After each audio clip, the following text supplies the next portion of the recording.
Okay, the parents and family are doing a whole bunch of things, so I'm going to turn on push to talk for a moment. So if you guys don't hear me, just yell, Jamie. Just yell at me, push to talk. Damn it!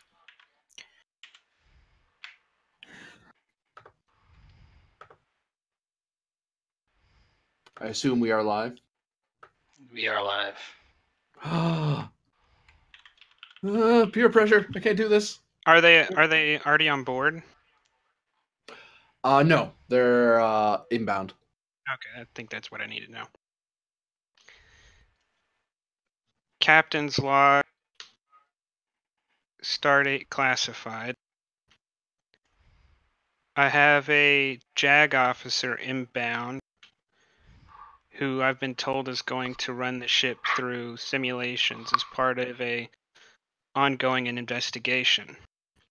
I don't know who he is, what the investigation is, or what the simulation is.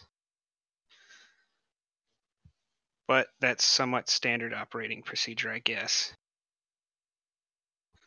Other things of note are that Ensign Altera is away at the moment.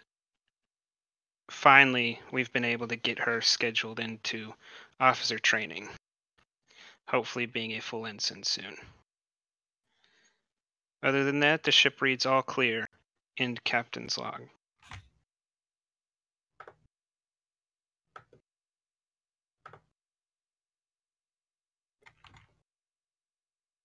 At current, the Sarek is in a empty part of space, as empty as space can be anyway, to rendezvous with the runabout Elb. If there's any role play scenes you wish to go through, feel free at this time, since you're waiting a little bit for them to show up. I have one fast question, I think, just to make sure I understood. With Mhm. the Denoblin, that has 2 talents, but Prax, you chose not those 2 talents with the engineering ones, right? So that I'm not confused. Because that way, Right. the cultural flexibility and parent. Okay, gotcha. So no parent figure and no culture. Okay, gotcha. Good. I'm good.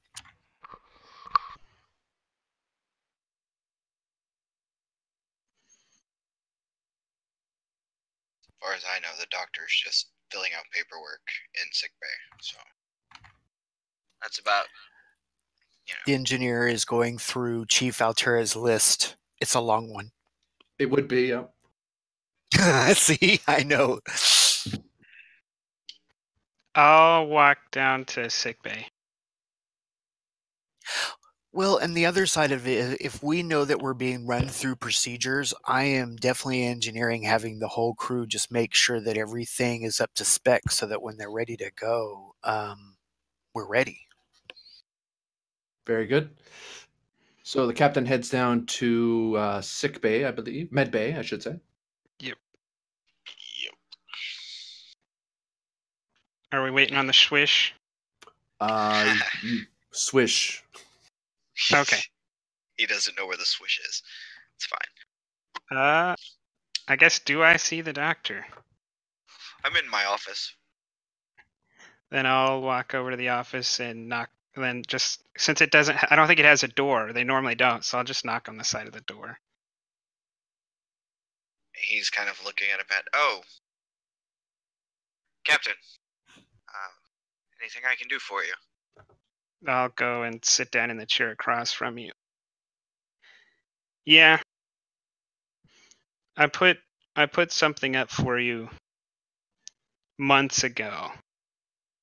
And due to the fact that you and me have a relationship not common among the crew, it has taken a long time and has gone through many hoops of check and recheck and double check. And he'll slide you a box, like a small ring-sized box. Huh. Well, thank you, Captain. And he opens it. Kind of like, It's a full pip. huh. I didn't have time to throw together a ceremony, and it was either you get it now or you wait till this Jag business is over. I appreciate this. And he kind of looks around for Nurse Reaver, who isn't in sickbay. Thank you, Roland. I appreciate this.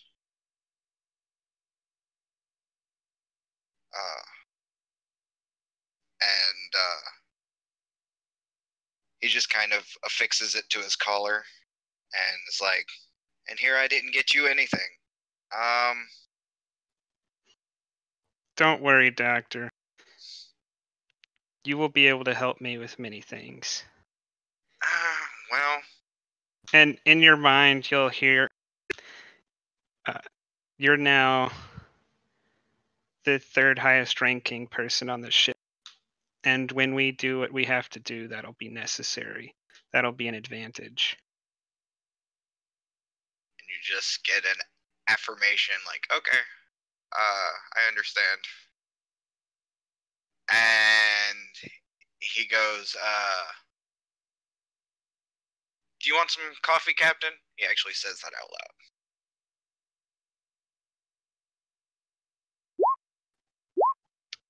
Do you have a replicator there? Yeah. Okay. Then he'll say, sure. I don't know that I've had too many Earth beverages lately. It's kind of like insert closest betazoid, you know. Water. Probably more than water. And he just goes over and he looks back and he goes, do you want it sweetened, or I usually just drink mine black, but it can be kind of bitter for most folks. I have no idea. Oh, okay. I don't know why you insist on an Earth drink, though. We grow fine stimulant drinks on the southern farm. We do. We have several awards for that drink. We do, but unfortunately, your cousin put a lot of time into that, and here you are drinking. It's got more of a kick than his drink will ever have. The only thing stronger than Earth coffee is Rectigino. What in God's name is that? And he just kind of looks at you dumbfounded and goes, we're going to skip the coffee. And goes to Rectigino. And hands him one. I smell it. Big swig of his. I cautiously drink some of it. That sounds like a fitness No, I'm just kidding. I know what Rectigino is. Although he would probably start to feel super peppy. Because it's like super caffeinated. This drink isn't half bad. Yeah, I had it one time when I was on DS9.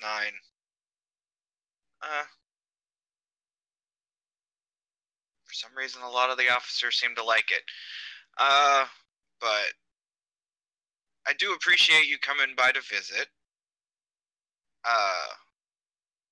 I'm sure Neandra would love to see you at some point. I tell you what, I'll have the cook make something in the officer's mess tonight. Okay. If you don't mind us bringing the baby.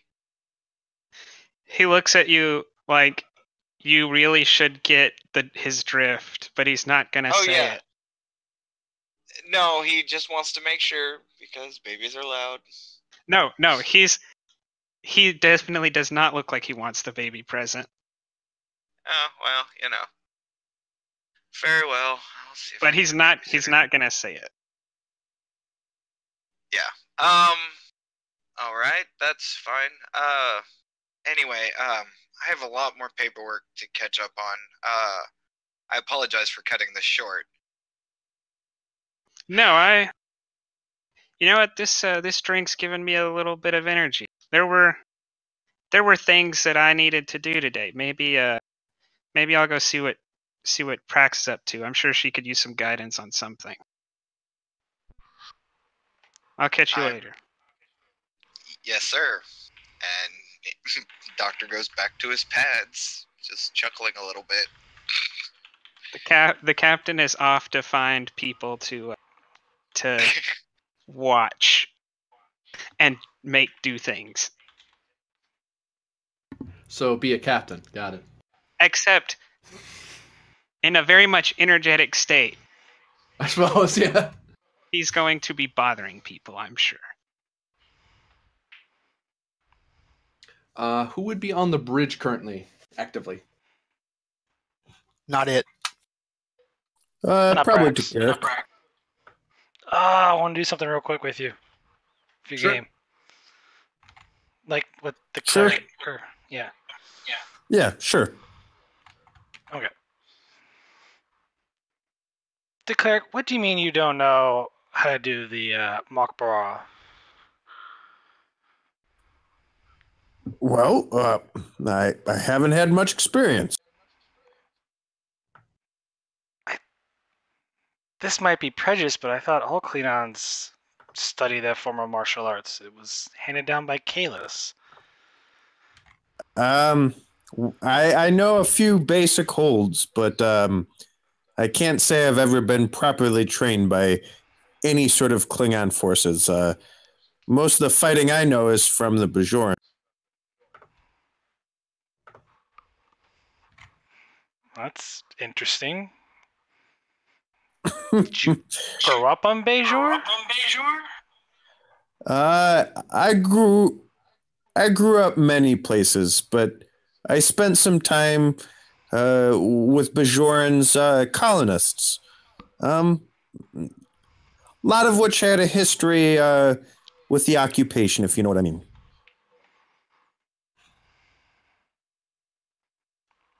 They were a rough and tumble bunch, I think is what the humans say. I see. Well, if you ever want to learn, I'm sure I can scrounge up some lessons for you.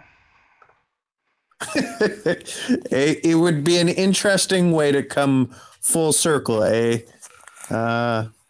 Learn Klingon martial arts from a non-Klingon having just been traded from the Klingon team. And she kind of smiles. Anytime. I'm game.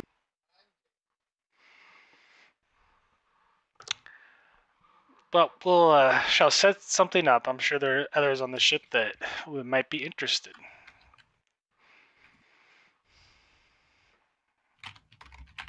Certainly. Though I'd be curious if it really measures up to some of the less glory obsessed and more utilitarian focuses of martial arts that we would need. Seems like the Klingons that I've served with at least have a tendency towards flair, if you know what I mean. I do indeed.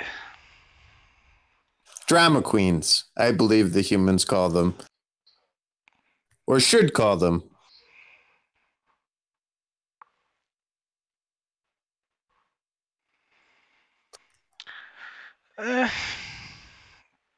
Not all. Some are pretty respectable. I suppose At least so. in my dealings with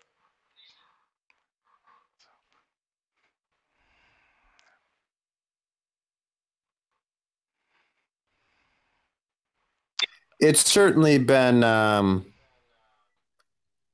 calmer experience, at least in between our adventure. It seems like the Klingons tend to measure it out a little bit more evenly than the Federation. It seems like you like it peaceful before the storm. And again, she kind of smiles. I would Probably prefer that. Oh, go ahead.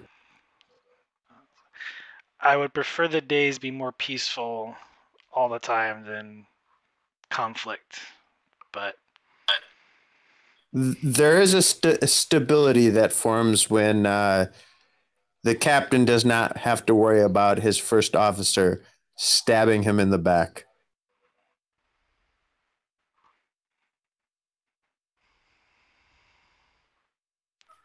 It was an wasn't aware that interesting Klingons. dynamic.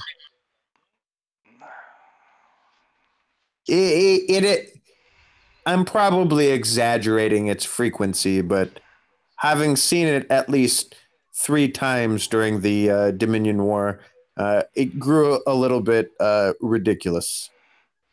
It actually cut into the efficiency of the Klingon forces, which were very effective in the Dominion War, but they got in their own way.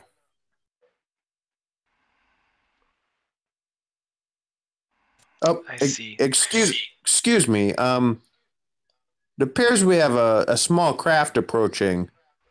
Warp 5, bearing 025 mark 065. Get Starfleet identity, or the identity of the vessel. It could be our rendezvous. Well, we'll have to catch up more on the dynamics of Klingon culture. Perhaps And perhaps lunch if we get a chance before this JAG officer we receive this JAG officer. I hear it's for an investigation. That's the rumor, at least. I think we'll find out when they arrive.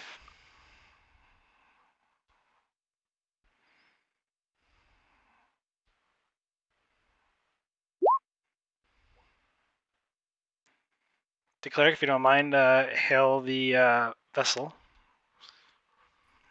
On screen.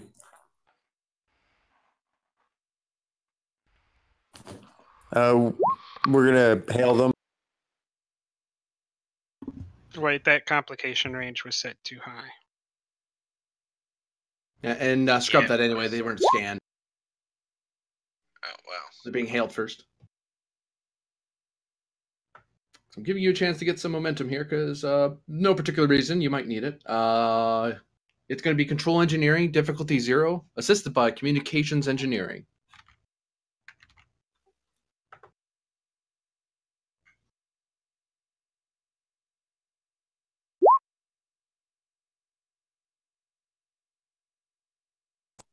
Is that for me to roll, or is engineering going to handle that? You're the one hailing them. Unless you want to ask for some help. Okay, sure. I am apologetically restarting roll 20 again.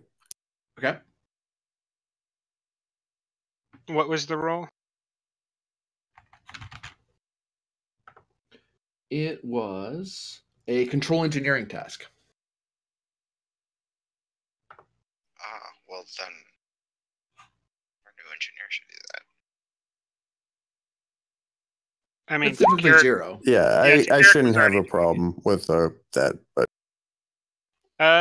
can he use system targeting or sensor tracking? Oh, he did the thing. Oh, okay.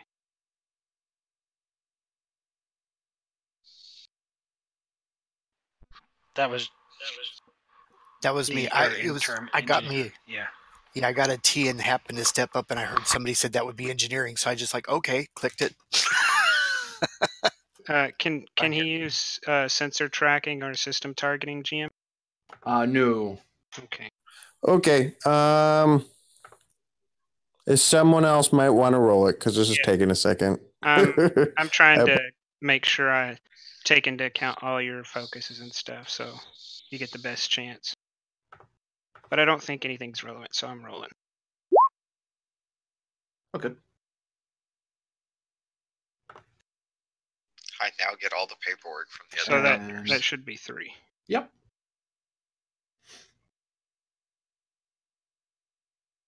You get an audio message back, an audio hail back.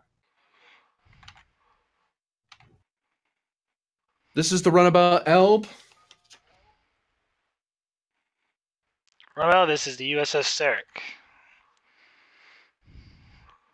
Please send identification codes. Sending codes now. Verify.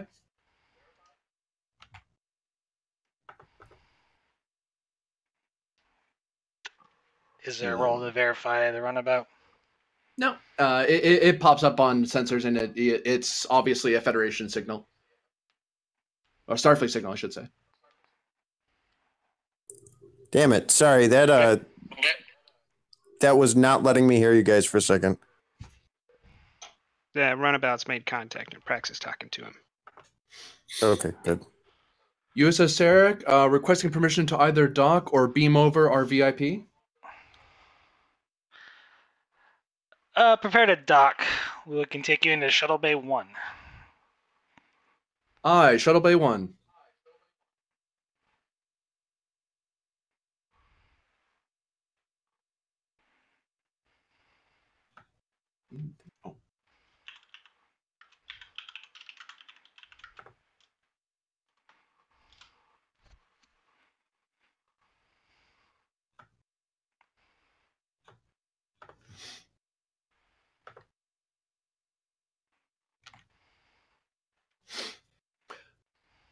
And the runabout slowly makes its way to the Sarek as the Sarek pivots around to allow the runabout to come in for a landing.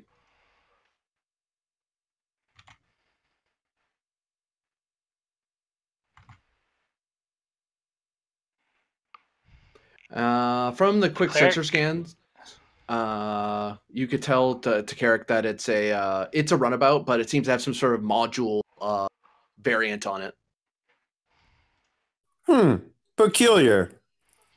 It seems like the runabout has been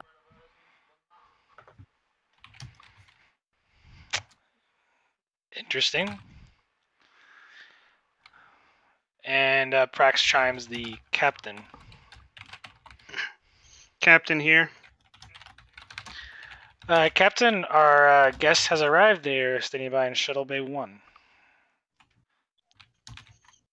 Understood, Commander. Would you join me in the Certainly. shuttle bay? Captain out. And I'll calm the doctor. Doctor? Yes, Captain. I need you in the shuttle bay. Yes, sir. And he gets up and goes to the shuttle bay. The cleric, you have the bridge. And Prax heads down to Shuttle Bay. Down to the Shuttle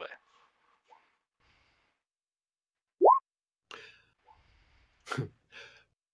And the trio of merry officers make their way to the shuttle bay. And as I recall, I don't usually look in the shuttle bay often, but yeah, you guys are used to seeing a shuttle bay, a runabout in here. Yeah, we are. So We have one. Yeah, we blew it up. Or we had. We have one. Yeah, we have the theme. The Tims, I mean. The runabout that lands inside your shuttle bay obviously has what looks to be some disk module on top. Since you guys are more have had a runabout aboard your ship, you can determine that it's some sort of command or communications module, some sort of variant on the standard runabout design.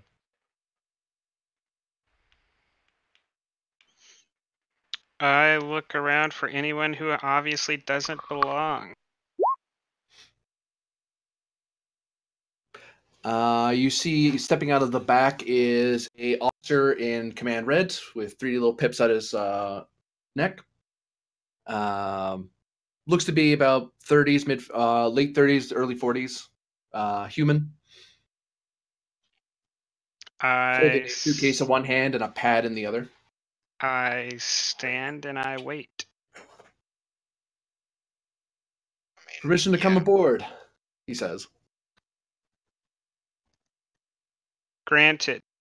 Do you have orders? And That he I do. sticks his hand out. He hands his pad out to you. I read what's on the pad. It looks rather detailed and lots of writings on it. Do I get any more information about why he's here that I didn't know before? Sending you a message. Okay.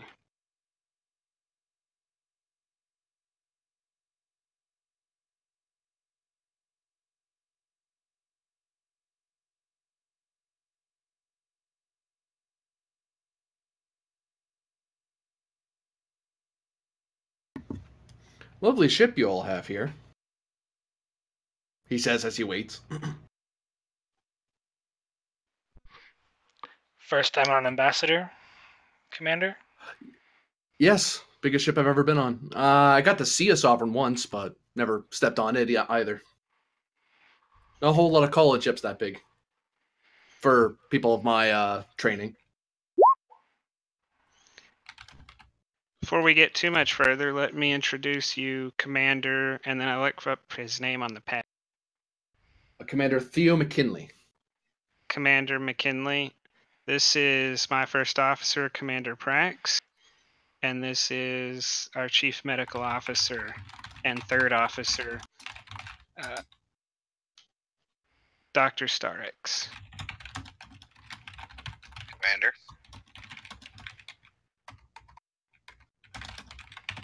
Doctor? Will the runabout be staying with us? If you don't mind, it would make a rendezvous with it a lot easier for me. But it's your ship, Captain. I can't order you to take my runabout.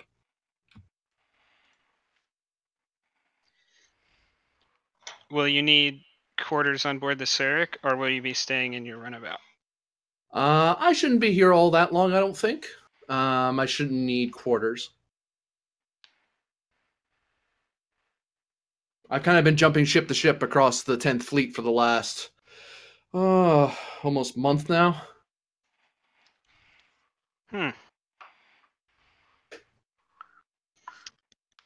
Well, let's retire to my ready room, and you can inform me of anything along the way. Very good, Captain. On a quick reading of the pad, by the way, I'll save this from the typing, but you know that the simulation is going to be, it's not going to be a holographic one. It's going to be a semi-live demonstration using sensor ghosts and adjustments to the ship's systems. I stop and stick out my hand in his direction, and I say,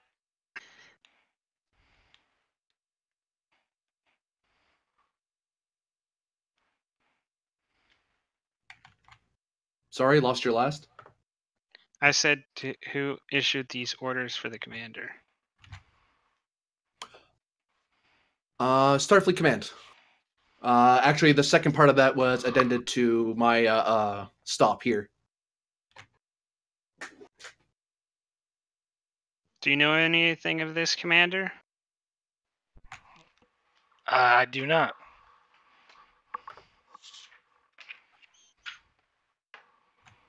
Do you have any more information about this? And he looks at the other guy, Commander McKinley. I was just simply told by the Admiralty to bring along that set of orders along with my standing ones from the Jack office. Better than sending it over subspace and a little more. I think the word they used was secure, sir.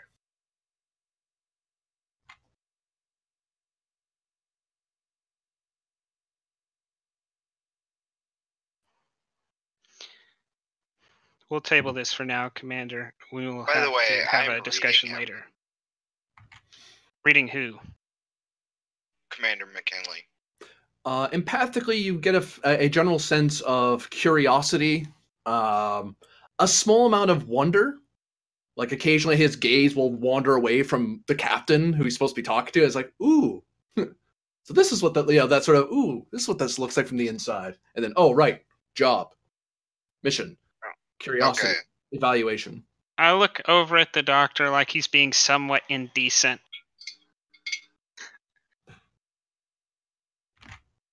And you get in your brain, it's better to know now. You just get a sneer like you're doing something that's a faux pas. I am aware.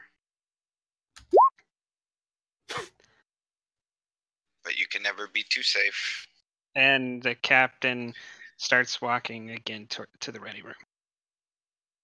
And the commander follows after you, suitcase in hand. And I kind of look at Commander Prax and go, I guess I'll head to the bridge.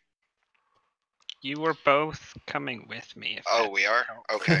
Yeah. Well, that makes my destination even more clear. Thank you.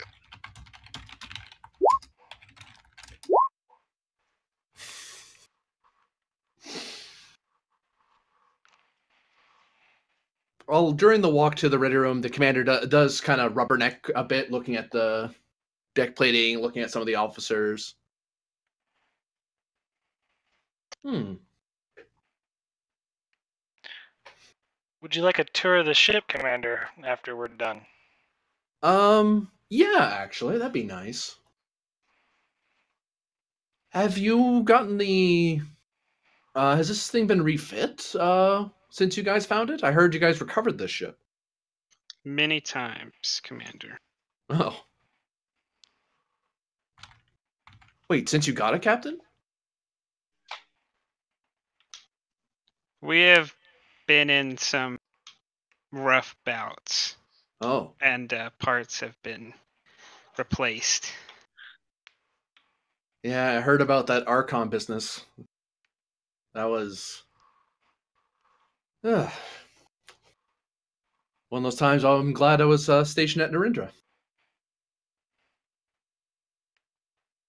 Yeah, we can't all be in the front line.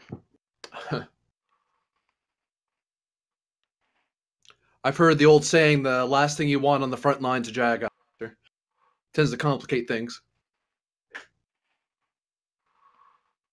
You do get a chuckle out of the doctor with that one. He knows lawyers, and he actually thought that joke was funny.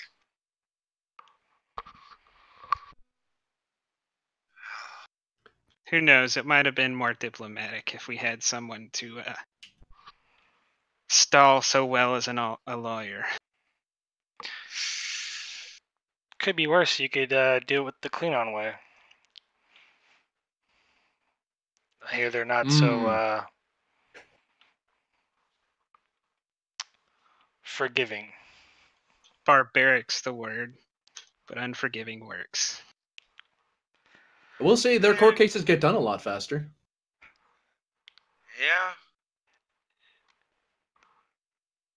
I mean, although, to be fair, coming from a family of lawyers, my family always said that you'd rather get into a trial with a Klingon than a Romulan, for sure. Ugh. The Romulan system has its uses. So Not does the firing exactly squad. fair, but it has its uses. Eventually, you step into your, you cross the bridge and step into your ready room. I take my seat and say, Commander, show us what you've got. Very well, Captain. The current assignment that I have is to put the USS Sarek through a simulation regarding that a previous ship has gone through, and we are doing this as part of an ongoing investigation in the Judge Advocate General's office back at Narendra. In my briefcase here, I have various smaller pads I'll hand out to your senior crew. They will have various codes in them to enter into the computer, so we can configure the ship for semi-live training. Well, not training, simulation. The sort of thing that was done back in the command courses at the academy. I'll have to insist on a override system to restore the ship to normal functions. Don't worry, Captain. That was by regulation that was put in after a certain incident aboard the Enterprise D some years ago. Apparently, that was an issue when they did a war game of their own. So that's in the system for sure. Last thing I need is a court martial of my own. They're not all that bad. I'll have to take your word for that, sir. Of course, Captain. Discretion of whether this is a live exercise or not is left to you. The purpose of this simulation isn't so much to evaluate you officers in particular, is to evaluate your crew and ship's reactions to the scenario at hand, to add certain variables that holograms really can't cover. But if you want to use this as a training exercise of your own, JAG office has no reason to hold you from it.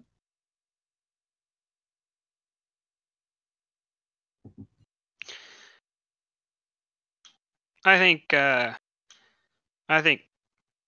no real training efforts are required. Although, Commander Prax, I'll have you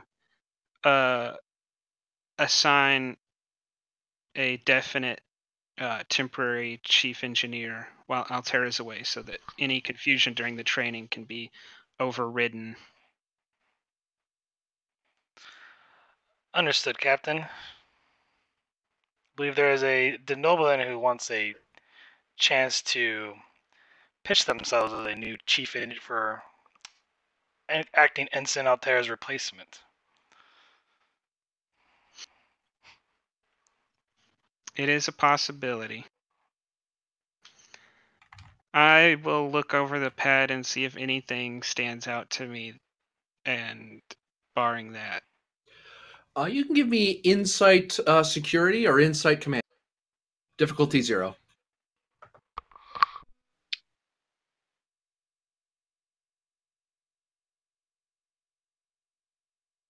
Starfleet protocols? Yes, I'll give that to you.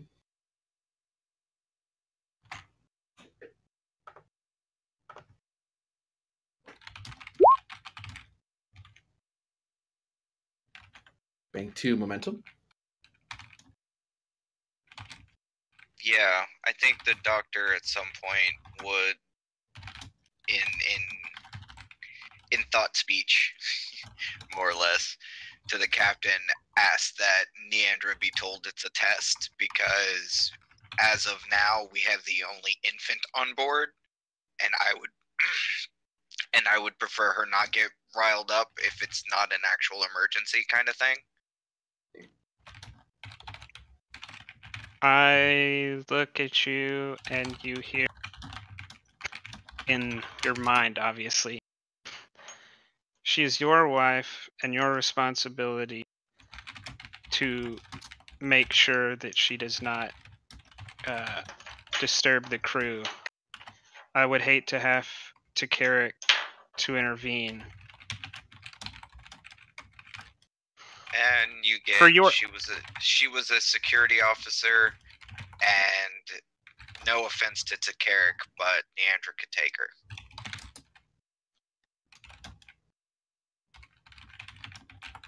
And then just a smile across the doctor's face without saying a word. Although you do get a thank you.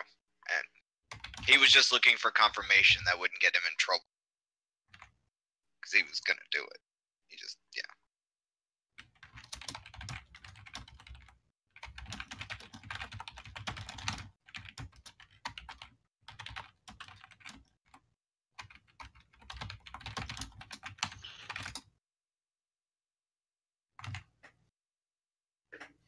I trust everything's in order, Captain.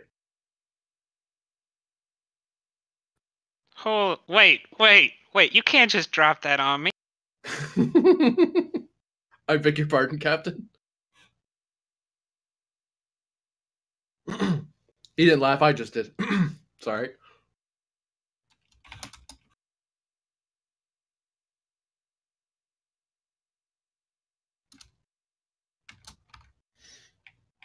So, I will ask that when you say commander, do you mean me or him?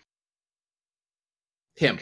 Okay, because that the connotation there seemed more like command officer rather than commander.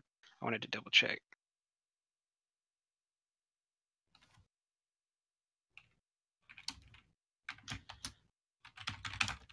Have you brought the Op 4 officers with you, or do I need to select Op 4 officers? On the pads, there's going to be random assignments that are going to be put to the officers, and it's going to be sent out to various officers. That way, your senior staff will not be aware who Op 4 is right away, but it'll be obvious once they are. They'll be wearing the sashes. Any officer will know that they are obviously not friendly to the ship. Is this related to a mutiny commander?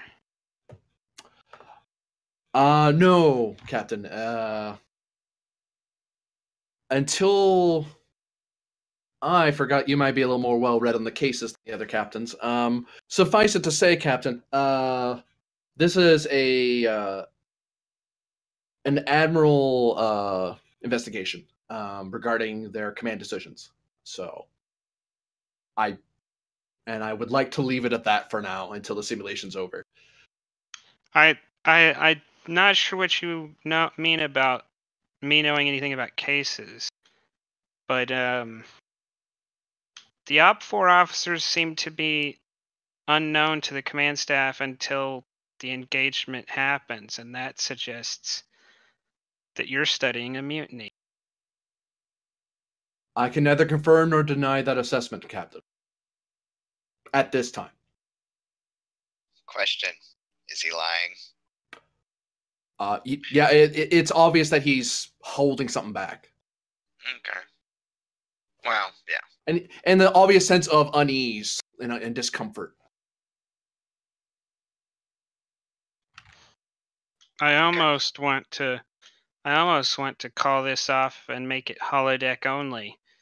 I do not at all take kindly to simulated mutiny on board my ship.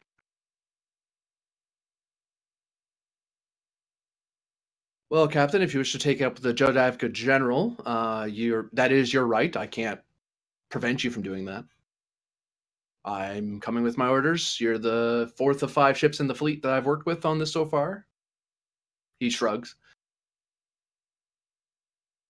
I'm inclined to let it continue only because of my distaste for what the Judge Advocate General would put us through if we denied it. I beg your pardon, Captain? Don't take offense to it. He doesn't like any lawyers. The doctor just kind of says dryly. It's nothing you would understand, Commander, but when captains sometimes make suggestions to admirals and even admirals in the Judge Advocate General's Corps, they seem to find themselves on the Klingon border, looking for Klingon raiders. And I do not intend to find myself there anytime soon.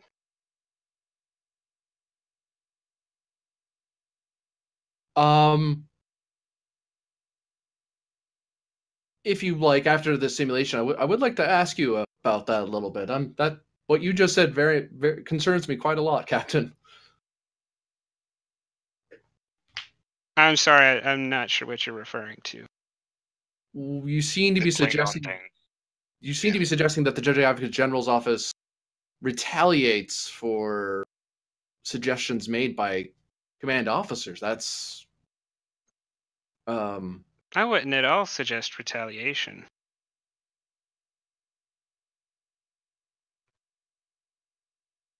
I'm not sure what you heard and what I said, but I may have overread into what you said, Captain. Apologies.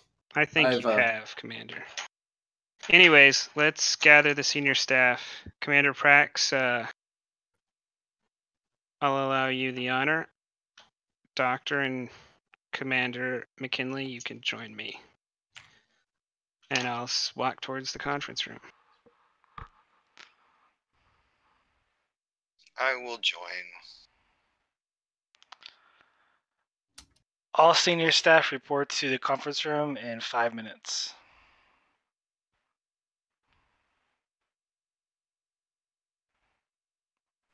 Oh, and I'll turn around and look at Commander and the Commander and say, and the engineer.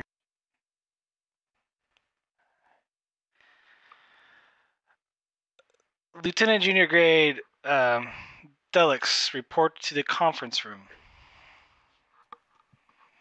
Yes, Captain. Or yes, sir. Remember, this is Jamie, not so correcting me is just as annoying. So just let me fix myself as I go. But yes, sir. Yeah, with that Freudian slip, the captain is doubly worried about this mutinous talk. That was Jamie, not the Denoblian, but yes. Aw. Oh, I have a picture. Hold on. I feel like there may be some conspiring by the doctor here in Altera to get me back. Oh no, not yet. What? I mean, no. Today? I mean, tomorrow? So the senior staff assembles in a conference room? Yep. Here is... Yep.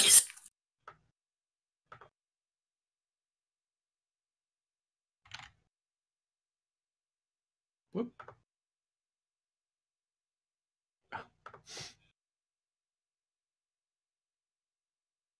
And did you call the commander in? Yeah, him and the doctor that followed me there. Yep. We walked straight there. The three of us were there already. Okay. I'm not sure if you needed that, but just in case there is a moment where you need a token, there you go. Very good. Before you get started, Commander, what is Wash's name again? Good question. Delix. Lieutenant Delix. Oh, roll 20 froze. Lieutenant Delix, I asked the commander to provide me with our second best engineer behind Altera to act as chief while we undergo some tests, and your name came up highly recommended by the commander. So until further notice, you are the acting chief engineer aboard the Sarek. Yes, Captain.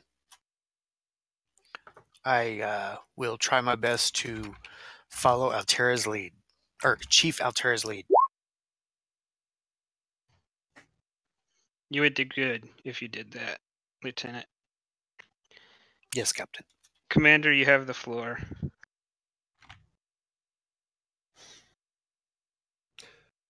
Very good, Captain.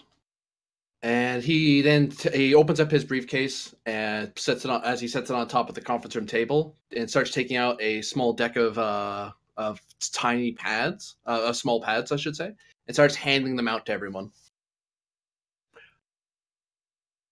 We will be participating in a simulation regarding sensor ghosts and a mission that was performed by by another ship in Starfleet.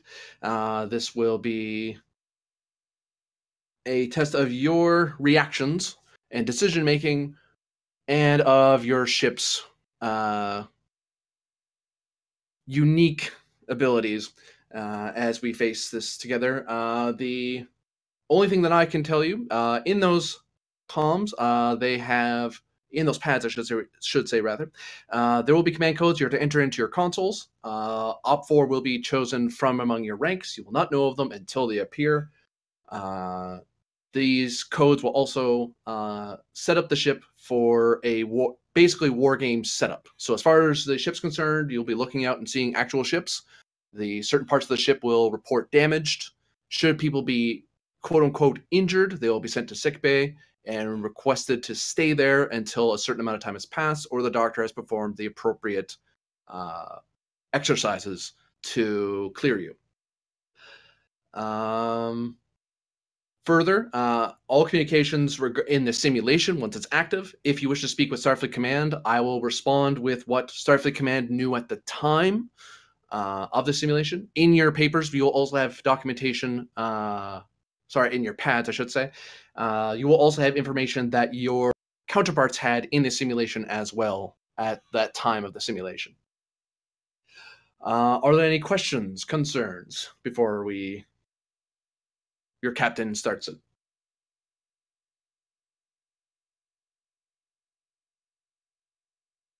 I don't like the idea of being tested like a school child, but other than that, no questions. This is no test of our capabilities, Commander.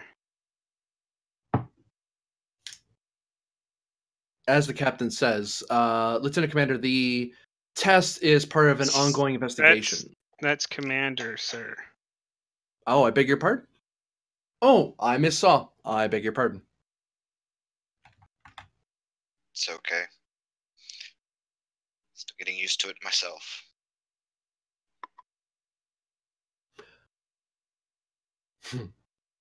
But yes, so this is this is part of an ongoing simulation. That's part of a case. We're judging the veracity of certain claims made by parties in the case, and this is the most productive way we found in cases this particular to get a full picture on what officers would be doing in such scenarios.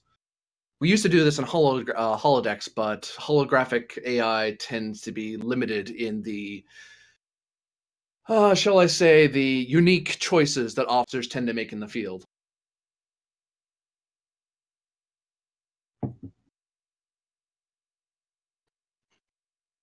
That being said, I would prefer if during this training exercise no one decided to become Jim Kirk.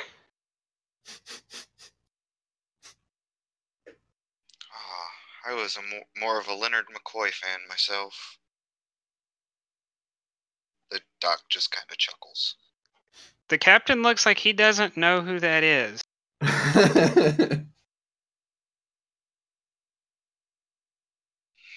I'm not familiar with that person, Doctor.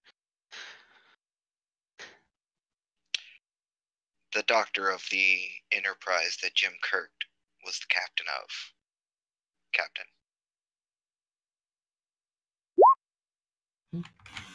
Oh. Well, this is no time for trivia, Doctor.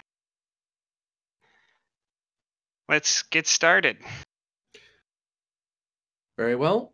For the duration, unless the captain instructs me otherwise, I'll be standing on the bridge so you can quickly get in contact with Starfleet Command. He makes a hand gesture of an air quote, like Starfleet Command. Would it be easier if we assigned you the battle bridge? That's true. I could operate this simulation a bit easier from there. That's not a bad idea, Captain.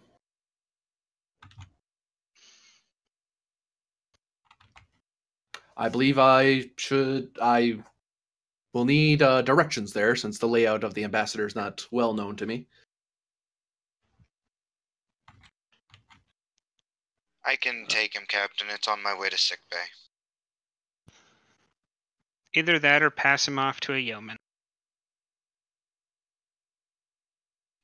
Fair enough, Captain. Well, if there's nothing else, then you're all dismissed.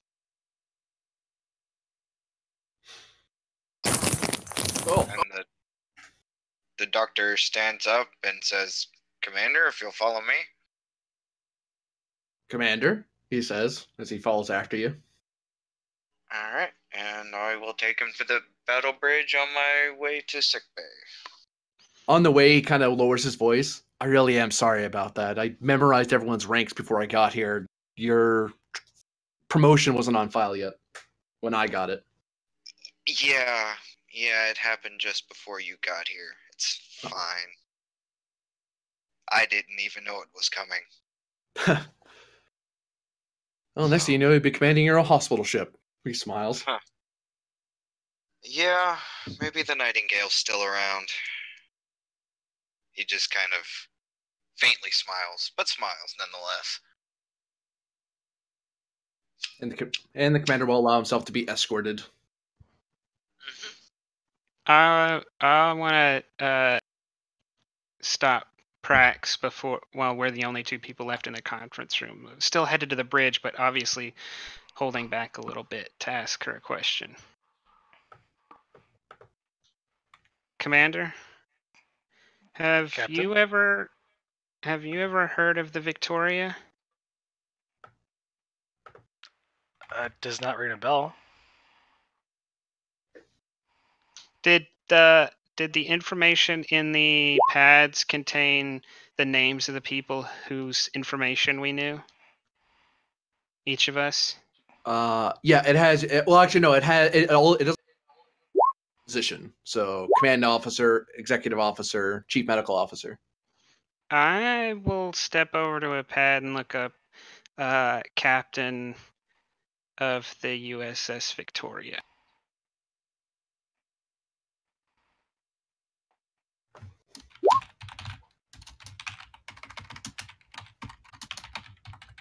They seem to have this case seems to revolve around the Victoria. I've never heard of her, though. And I've never heard of this admiral, either.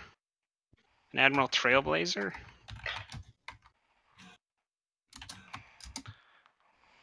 Wasn't aware there was an Admiral or an Admiral Trailblazer in the Starfleet.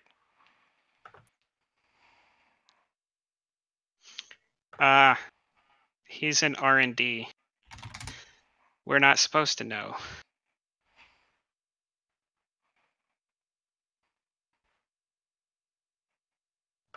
I don't like the smell of this one bit, Commander. But we have a job. And he'll motion to the bridge.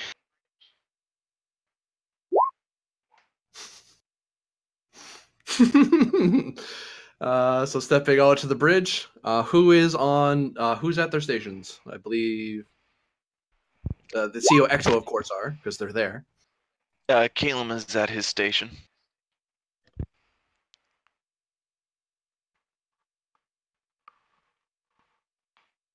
Carrick at security, I would imagine, or tactical, I should say.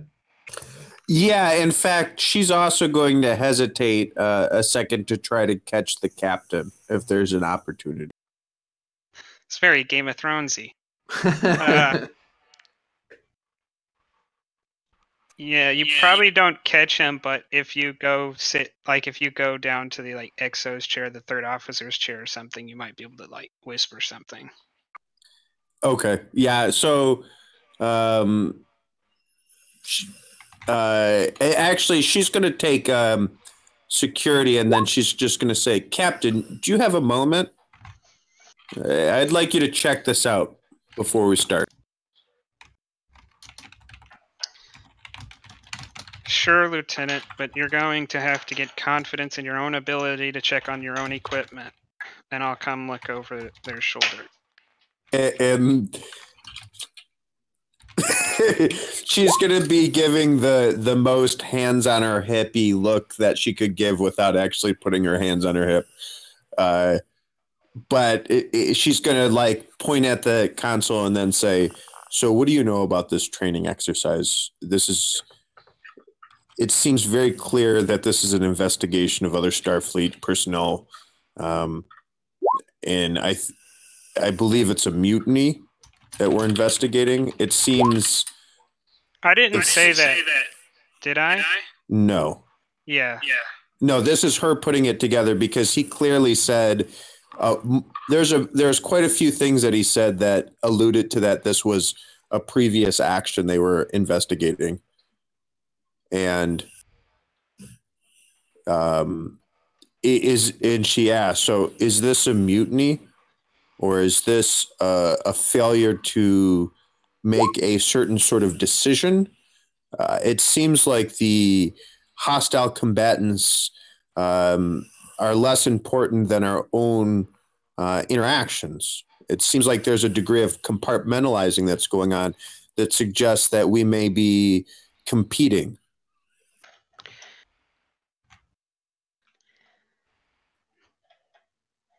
Lieutenant, you had a chance to ask relevant questions in the conference room. The fact that you're bringing this up now betrays the fact that you don't think it was entirely appropriate to bring it up then. And You are correct. This is a situation where you know what you need to know. I'm just looking for your impression of the situation.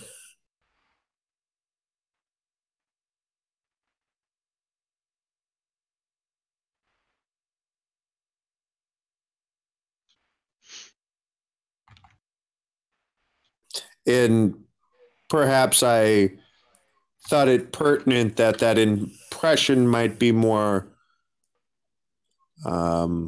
forthcoming in if it was a one-on-one discussion, if you understand my meaning.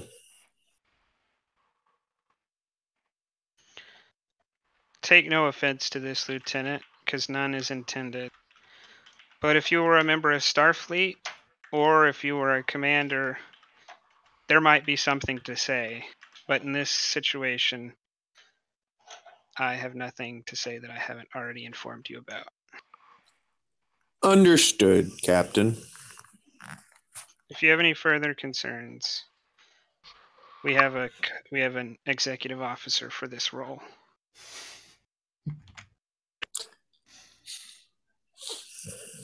She snaps to attention, gives you a salute. Aye, Captain. Lieutenant, and then he walks back to the chair.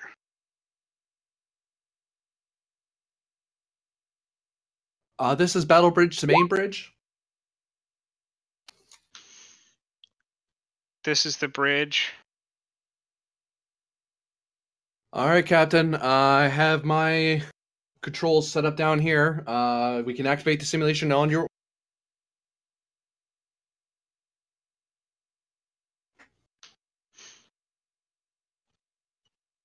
I'm logging that the simulation is starting on my command. Mark.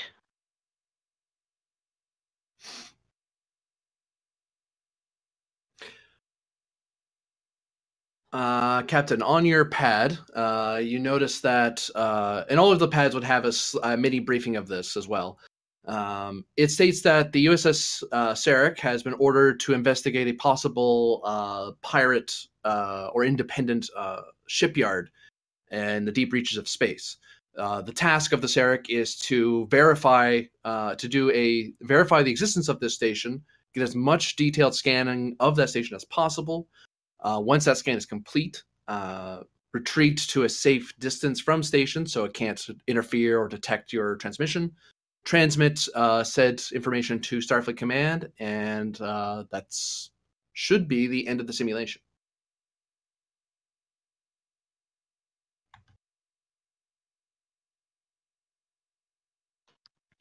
Commander, let's come in on the outer reaches of the solar system, and we'll go full impulse and then cut engines and drift into sensor range.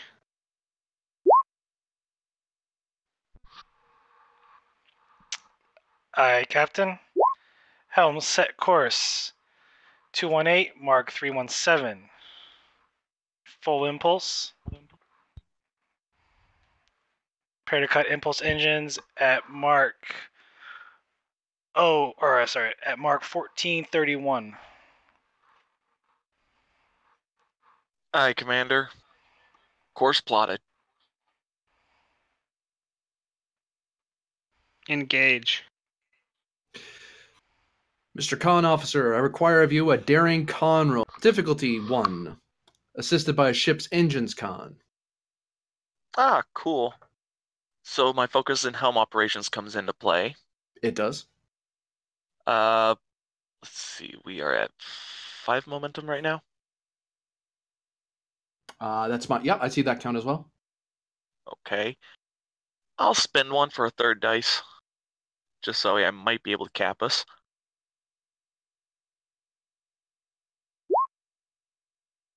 Eh. That's 6. Difficulty was 1, so that's Oh, 5 right now. Engines con.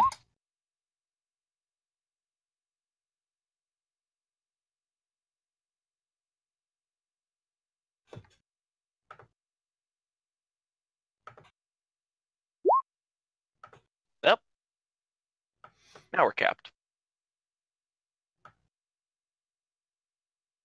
You're a bit further away than that. And the ship... So our objective, real quick before we venture there, so our objective is to sneak in. Is that correct? It doesn't indicate that you have to sneak, but it does identify it as a possible independent or pirate shipyard. yeah, the sneaking was my flair. So how about we spend 2 momentum to gauge or to create an advantage that maintain low visibility on sensors. Yeah, I was thinking about that, but I didn't know how to word it. Can we do that, GM? Rigged for silent running. Yeah, essentially. I will, at the cost of the 2 momentum offered, I will take it. Let's do that. I think there was still one floating, so we should still be at 5. Yeah. Yeah.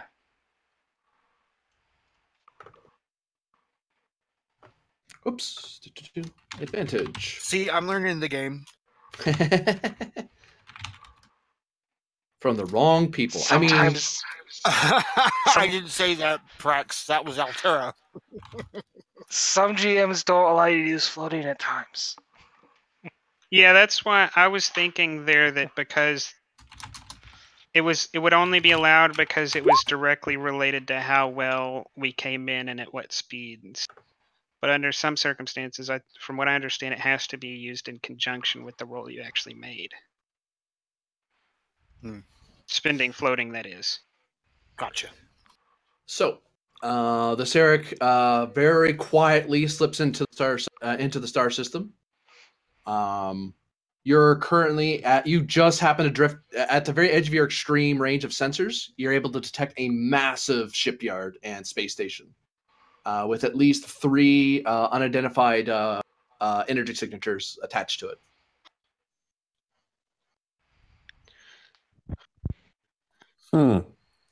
Lieutenant Carrick?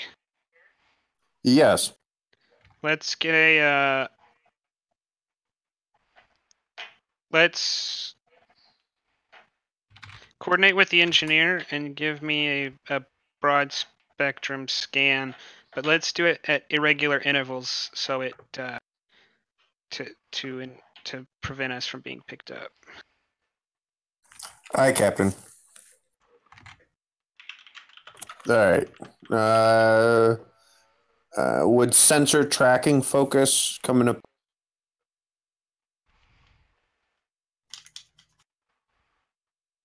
Or system targeting, depending on what I'm looking for. I'll give you sensor tracking.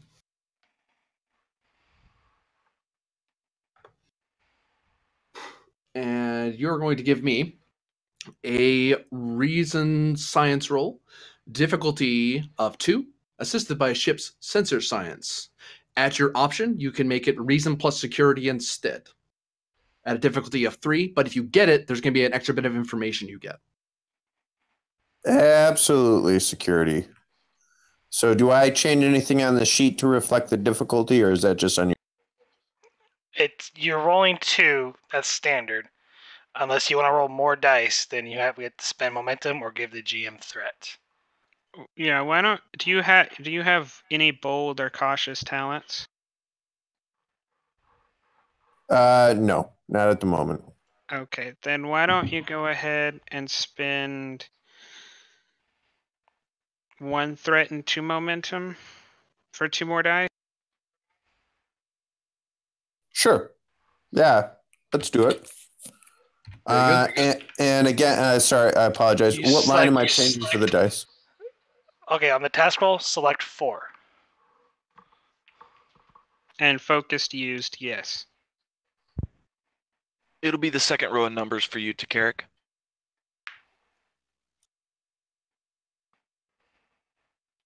The second row of numbers is, it needs to be what now? 4.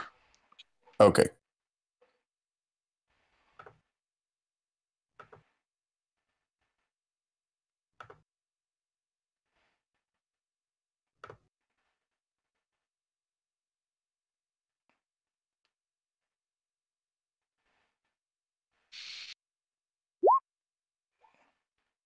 It's the first You gotta press the button symbol. above that. Yeah, it's the button above that. Yeah, there you go. There you go. Sorry, mashed that a little bit. It happens. And you're assisted by ship's sensor science. Okay. Someone want to roll that for me? Yeah, I'll handle that. Thank you.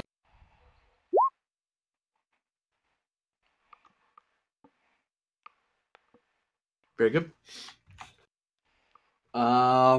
Computer is processing the scan, sending you details now.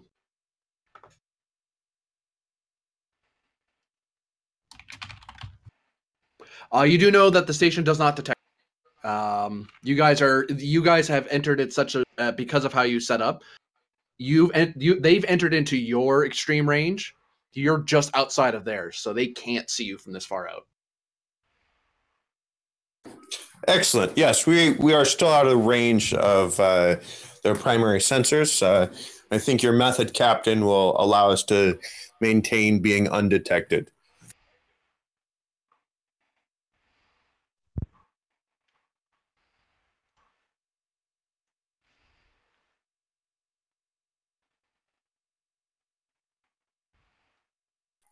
Do I find anything else out?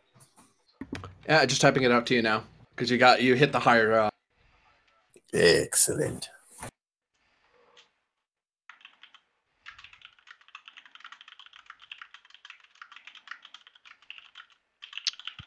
Do you have any different approach you'd like to suggest, Commander?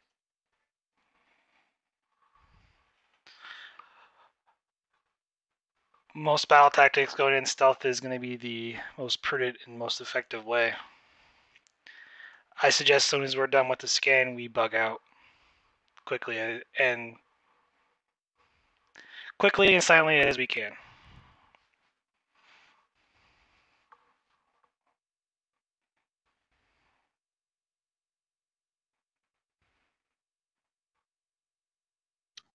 Yeah. Go ahead and say that. I got you. Kayla. Captain, I believe the fighter we have been working on, the Michelson type, could go in for a closer look and stay off sensors longer. I could take care of it myself if you want. Probably, if you want, I could take Tarek with me in case we get or some other security officer in case we get into a scrap. Although I'm not convinced that that's at all necessary at this moment, Commander, I'd like to hear your opinion. Let's see what kind of data we get, and if we need to move in for a more detailed scan, then we'll have that option on the table. Sir. Captain, we're pulling some of the information from the scan-in. So as it's coming in, I'm going to read it off. It seems that the station is a very capable engineering platform for starships up to scale 7. It's about 70% Starfleet technology or makeup, and it seems that the rest is a various beta and alpha species. Currently, it seems that 3 craft are scale 4 vessels, and that it is a weapons platform with various banks, cannons, and torpedo launchers. And I am definitely going to ask a question here. Okay. I want to add. Yeah, go ahead. Yeah, I want to add on. I want to know if we recognize any of the ships, or at least what type of ship they are. I'll give that one to you for free. Okay. They seem to be the sort of generic pirate craft, the sort of semi-salvage, not Federation, but cobbled together freighters that have cannons on them that shouldn't have them. Okay. But they're not of any class. They're not all of the same class of ship. They seem to be an array of various ships.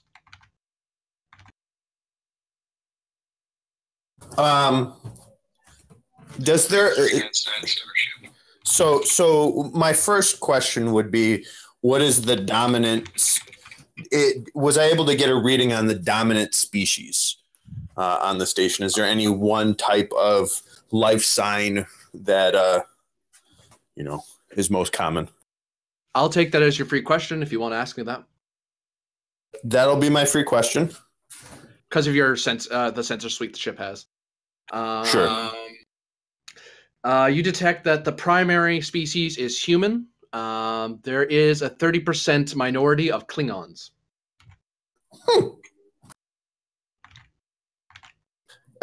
Interesting, Captain. It's mostly human, but also Klingon.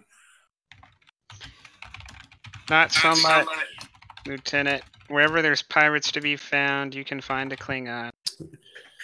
I was thinking Orions, but my mistake.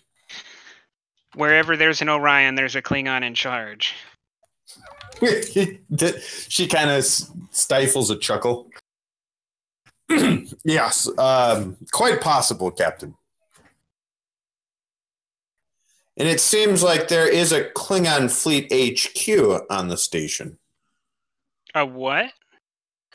A Klingon fleet HQ office? This is irregular, even for Klingons. Can you find out? Do you see anything that would represent one house or one admiral or a particular captain? I believe one momentum could answer that question. You're right. I'm not sure what a momentum is, Lieutenant, but do it. Wow, that was meta. Give me a moment. Fourth wall? Fuck the fourth wall. Right, the fourth and the fifth. Whew, okay, I'm good. All right. I mean, we just discussed the Victoria earlier. We just went temporal. No, that did not come up out of nowhere. No, I don't mean that was Jamie. Not okay. Yeah, the character actually knows about the Victoria from information I received, so that's relevant. Captain, yes. It does seem like it's operating with markings that suggest the House of Duras. I'm not sure if you are familiar, but they're notorious in the Empire, even among other clans.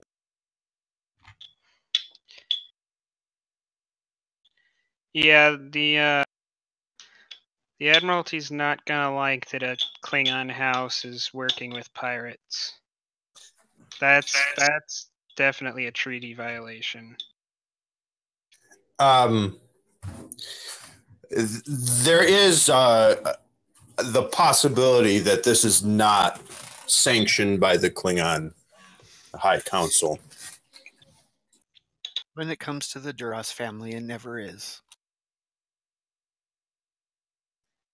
That being lieutenants, they are still citizens and an official part of the Empire. The Federation has a vested interest that they not be engaged in piracy.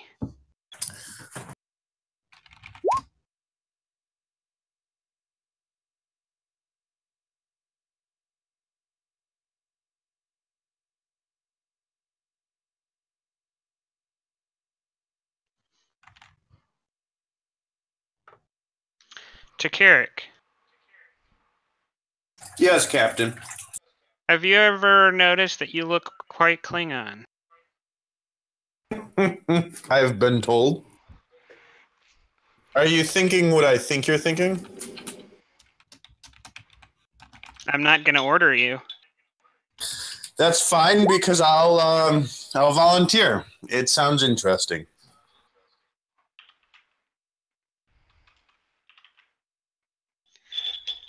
Go ahead and dust off your uniform.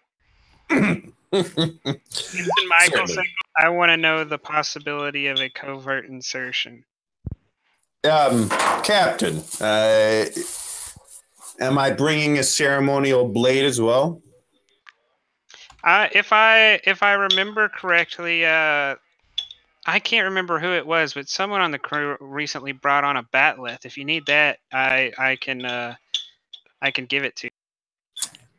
Yes. I think it would complete the ensemble. Commander, I can't remember. I read a report recently of someone who asked permission for a batleth. I didn't really look on the name because I didn't. Can you have them surrender it to Carrick for Starfleet needs? I'll invoke Section 31 if I need to, Commander. You're stealing someone's batleth.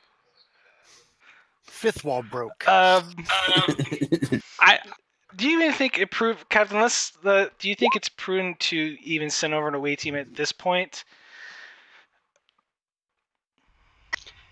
Starfleet is gonna want 10,000 answers that I don't have, or 10,000.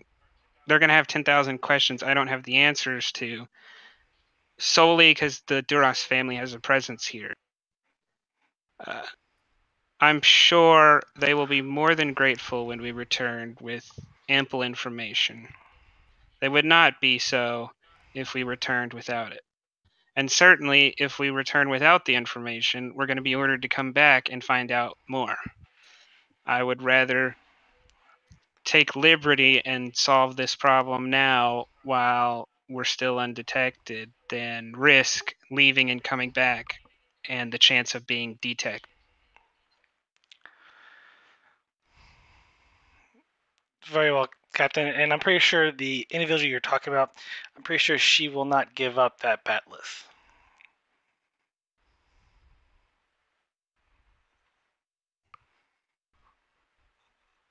I wonder. It must be pretty important to the crew member. I wonder where they got it.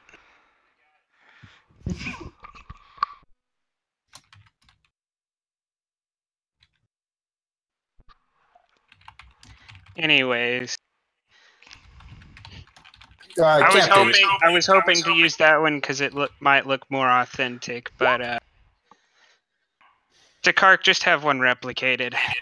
I don't need to throw some junior crew member in the brig for having brought a batleth and then refusing to surrender it on order. Certainly, Captain. And what do you think about means of entry? Is this a covert transport, or are we actually trying to dock? And if so, with what? This is up to Lieutenant Calum. He's well versed in the fighter's capabilities, so he will inform me as to its ability. Considering that the Michelson type fighter is probably not in their database, it would more than likely be the best thing to take, as it cannot be tied to Starfleet. I want to look real quick at the date that this is if the pads say anything about when this operation took place? A little over 2 years ago. So, based on that information, I know for a fact that they don't know what the fighter is because they have never because it didn't exist yet. Yep. So I'll say you're probably right. I would be worried about it because the Orions knew about it, but I don't think they would have known about it in this simulation. So hopefully the commander doesn't interfere with our use of a unorthodox vessel. But that's what I intend. I intend to send you to use it, Lieutenant. Should I use the same codes that I've put for the Sarek on that thing just to get it all back to operational status?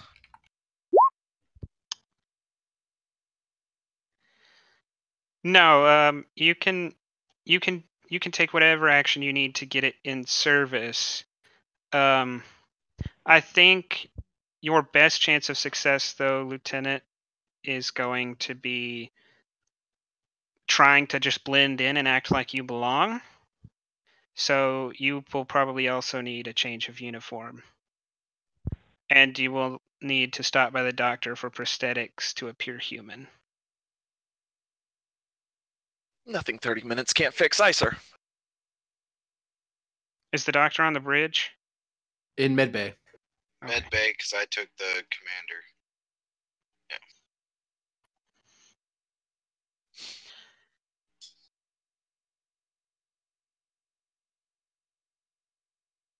Forgot I have a chair on the bridge now. Is there any...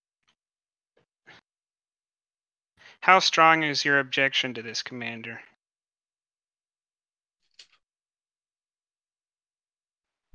I have no objections on it. I'm just wondering if it's even worthwhile. We were told to get scans and vacate. But we are going above and beyond the call of duty here by investigating. But I do have to suggest the longer we wait here, the harder it is, the more likelihood of us being detected will ensue. The Lieutenant's ship is warp capable, so if we need to split, they'll be able to... We'll be able to find them. They'll be able to get away. I suggest, Lieutenant, you do not wander from the Lieutenant. And although it's against my better judgment, Lieutenant Takarik, I'm overriding protocol here, and I am going to place you in charge of Lieutenant Calum. Interesting. Understood, Captain. It's no slight on you, Calum, but I have my reasons. Question. I should probably do something about Takarik's ears as well. I don't know anything about Takarik's ears, so I'll let you deal with that. Yeah, no, in fact, she has a kind of, like sort of long hair that's worn, like pulled back pretty stiffly, but it covers the tips of her ears, so probably nobody really notices unless they've kind of caught her in a moment of being unaware, or maybe during medical files. Yes, exactly. Unless you have anything else, Lieutenant, I suggest y'all get moving. Y'all have a lot of preparation to take. Aye, sir. But I for sure would have to do Calum's bridge.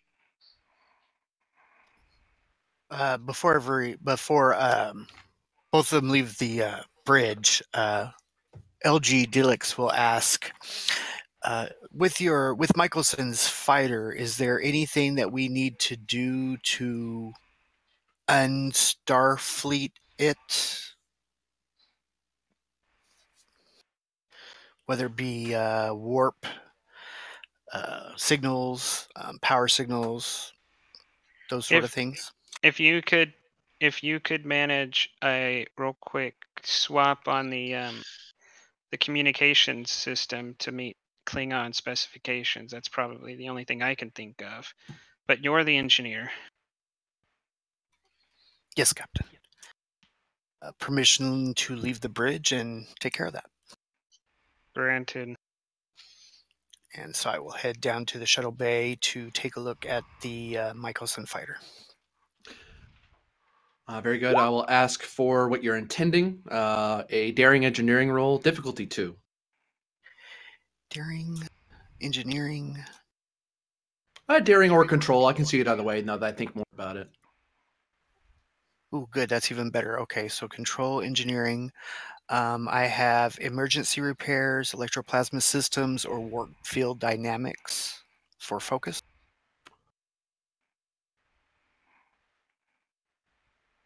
None of those apply. Okay. And Because for what you're doing, I think it would be communications. true. I may take EPS and increase complication. If you want to risk it.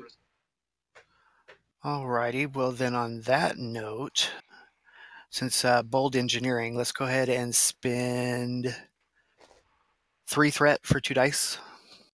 Okay, thank since you. I don't have any focuses. And the since I am now, that's a yes for the EPS part. And then complications still 1.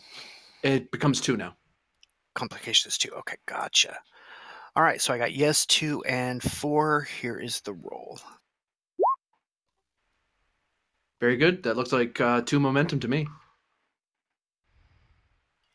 Excellent. And so, I mean, I imagine a half hour passes, but somewhere during that time, you'll hear Neelix to the bridge. The fighter communications have been taken care of. Understood, Chief. Commander, would you take tactical? I'd like you to keep an eye on the sensors as the logs are coming in. Understood.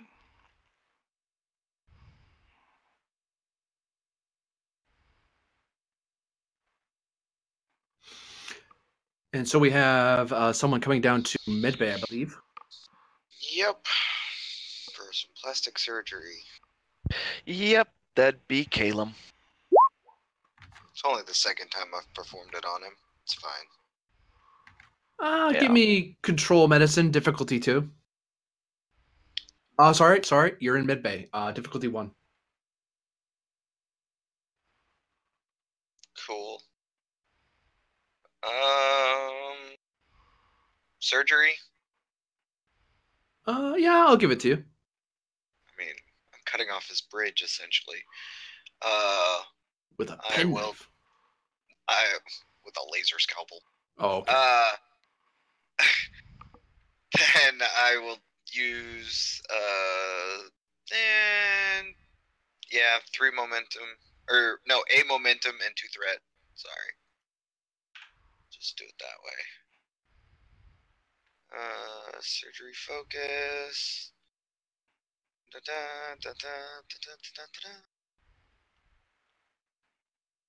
Yeah, wait. Did I do the thing? Definitely look human. I did the thing. I did a lot of the things. Yep. There's 2 floating, I think, out of that. You said difficulty 1, 1, right? 2, 3, 4. Yep. Then I want to... Can I use the floating momentum to give him the advantage that even scanners will think he's human?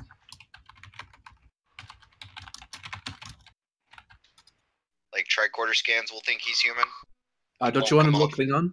Or you're just making him look human, Derp. Yeah. Now you're making him look Yeah. Klingon for some reason. Nope. You no longer come off as Bajoran. Sweet. What color does Takaric bleed? She doesn't. She never gets hurt. That might be apt, because I'm a little afraid if it's not entirely pinkish and it's a little greenish.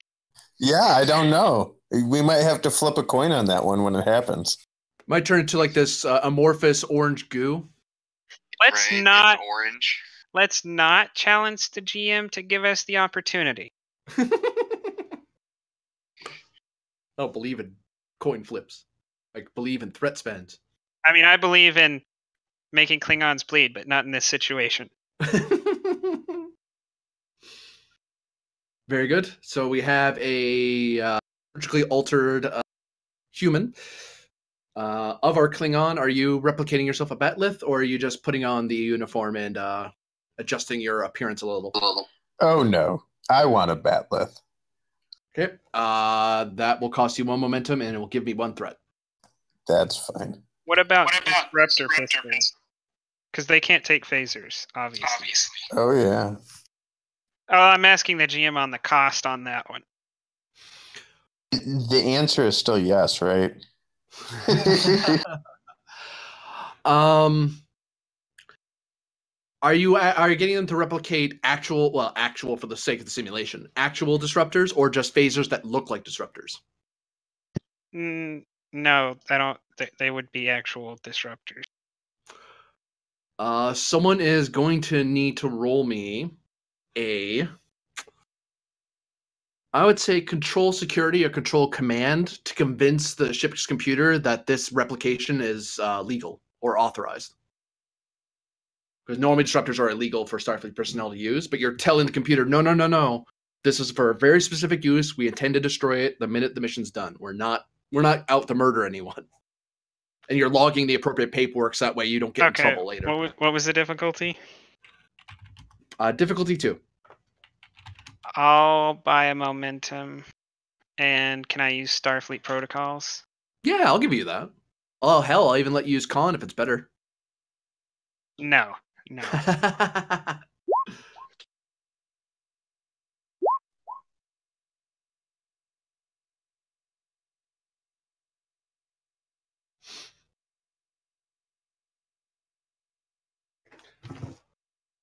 Well, I got it and 2 more, so...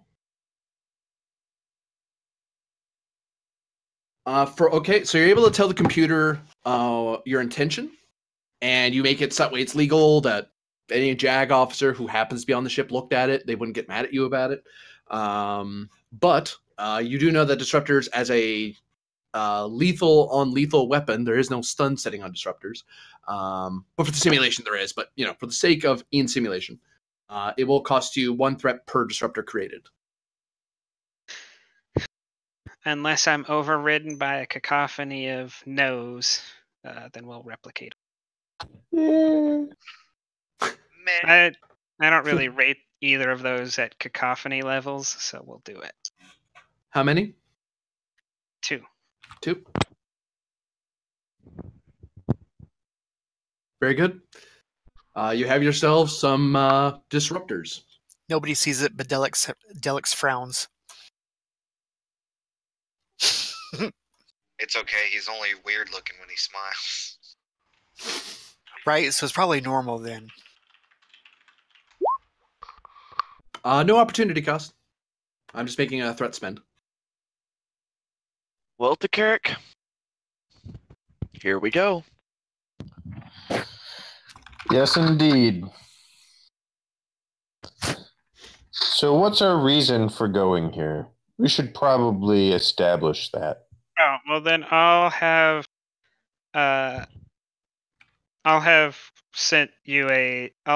a flight plan written up, and part of that'll include your orders, which are first to infiltrate and gather intelligence. Second, intelligence regarding the Duras family, and third, technical specifications of the station.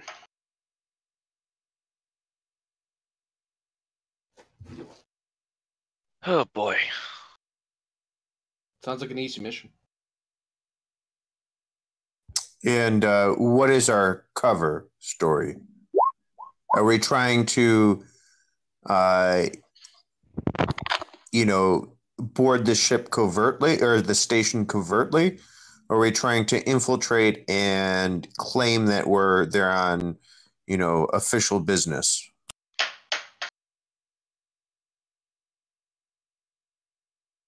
Unscheduled security inspection. How about that?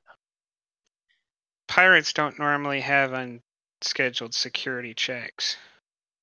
A security check for bribes, perhaps, from some obscure section of the High Council, perhaps? I would say that Lieutenant Calum is here seeking fortune, and Takarik, you're here seeking glory. Keeping it simple. That may, in fact, just work. Tell him you want to give the Federation a bloody nose and see where that gets you. Now you're talking my language, Captain. Hey, obviously, I can't look at you, but... Well, I can't look at you, so you can't see how he's shocked that you would say you want to bloody the nose of the Federation.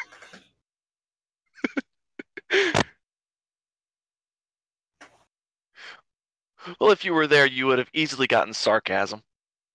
All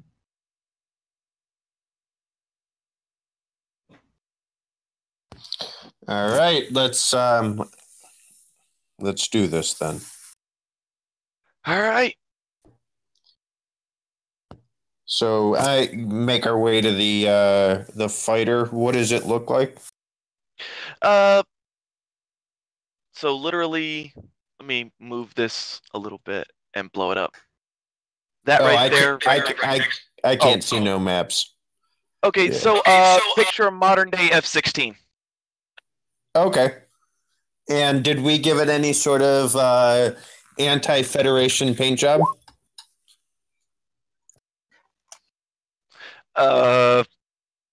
It doesn't have a paint job right now, so no. And don't you mean past era F-16? I'm just saying. True. Yes. Just kidding. Yeah, the fighter is is like when you see it, Takarik, it looks like it still has like the prototype gray. Ah, okay. Primer. Right. Yeah. It's almost like the engineering crew was working on this for a while.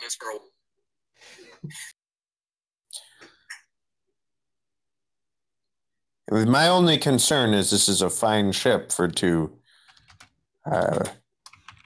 pirates, but we'll have to improvise. Perhaps. I have an idea. Just follow my lead.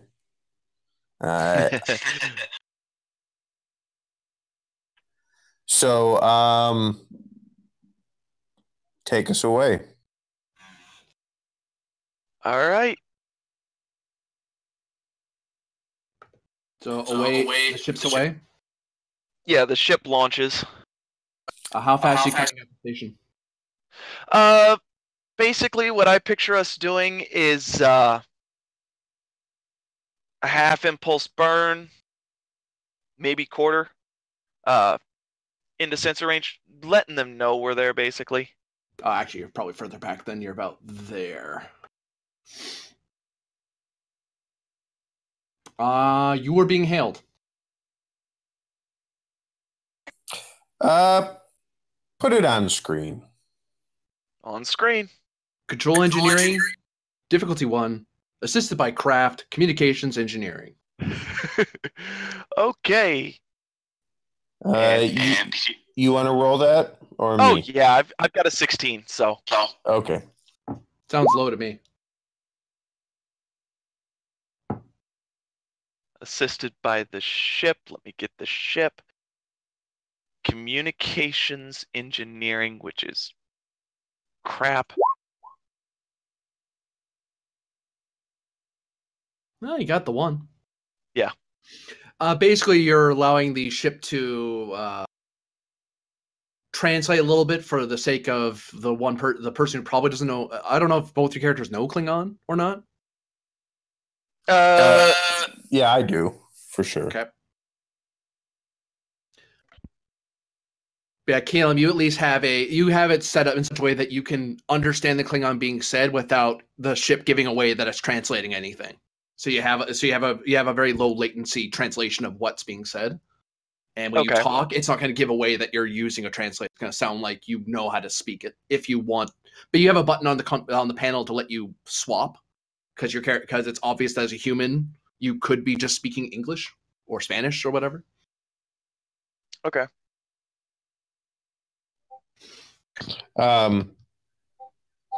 Yeah. So, to Carrick, stand by. Okay.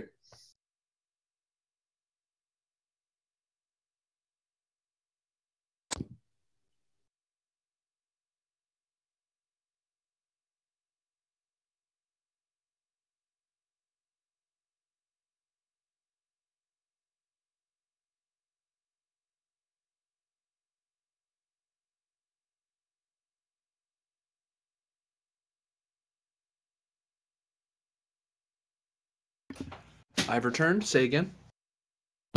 Kapla. Kapla, unidentified craft. State your business. Glory. Death to the Federation. Glory, death to the Federation. Not to sound like some Ferengi vole, but perhaps a little prophet as well. Of course. Identify yourself, or you will be shot at. He says with a casual, like it's standard procedure to say that. This is the bloody Targ.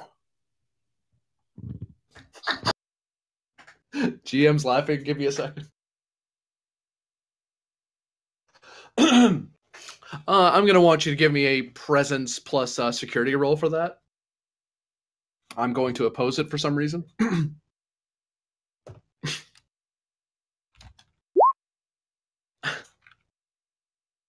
Shit. Okay, hold on.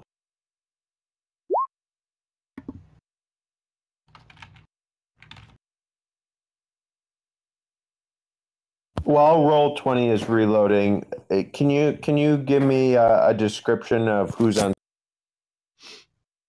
Looks to be a Klingon. Probably no more than he's a fairly young warrior. Seems you can see he's wearing he's not wearing any house badge, but he does seem to have a ship's badge, if you will. So very pirate, less honorable warrior fighting for his house. More, I'm a mercenary and I'm letting anyone who looks know it. I'm loyal to my ship, for all that's worth. But he looks he's in the Klingon uniform, ragged. But depending on your role, you might get more information. Okay, you said presence or security. What was it? Presence plus security.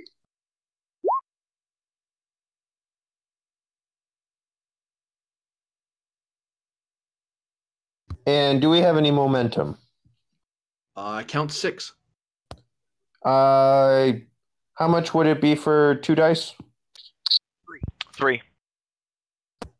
Let me spend 3.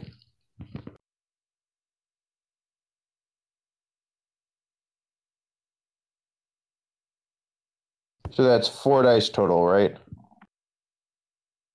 Yes.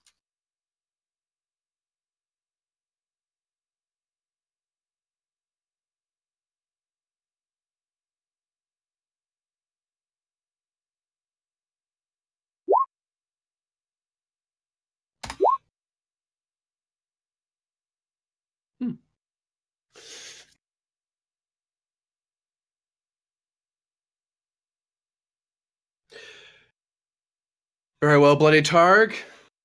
We don't have you scheduled coming by. What's your you looking to refuel? You on a mission? What is your angle? Refuel and rearm. In a discussion of the possibilities in coordinating our efforts to rid ourselves of these Federation dogs that plague the Empire.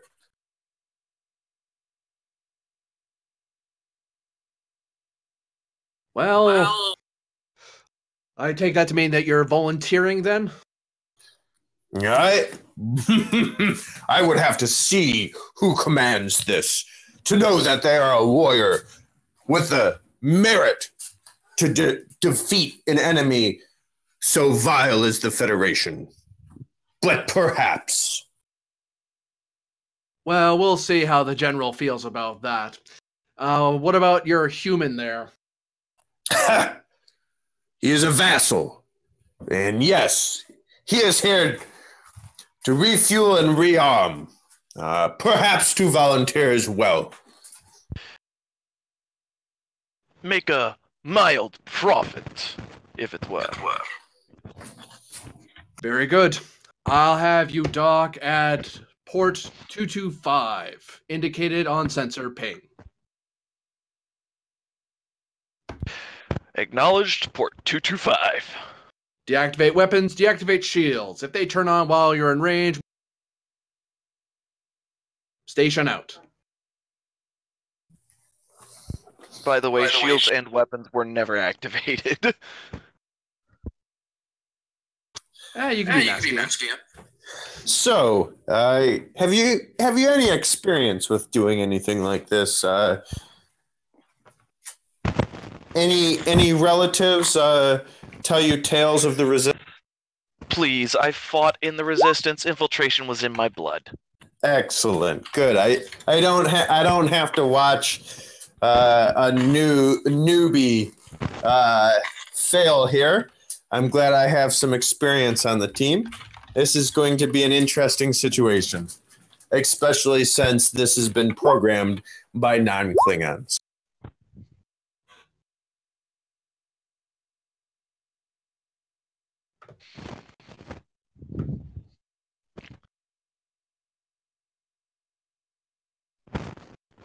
Understandable. I wouldn't want to look like a fish out of water, as the humans say.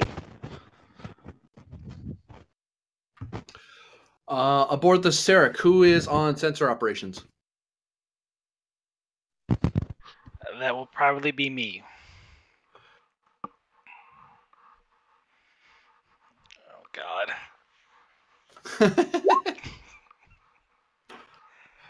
I'm going to ask you for a roll. I'm going to ask you for a roll that involves command plus insight. No, I'm just kidding. Reason plus science. Difficulty 2. No focus here, so going to spend a momentum and give you 2 threats. Thank you. Roll 4.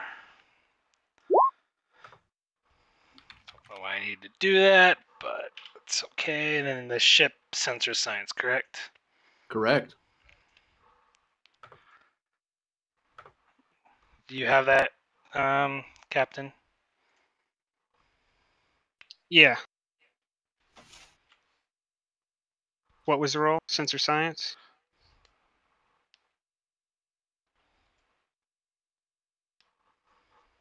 Yeah, you got it in 1.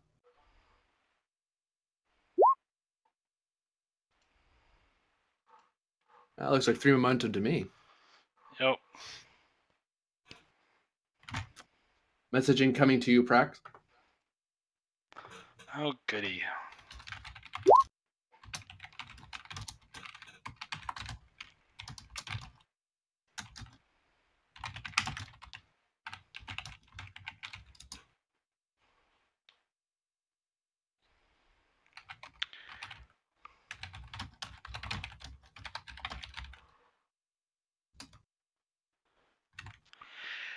Captain, we have a cloaked vessel bearing 180 or 18 Mark 0.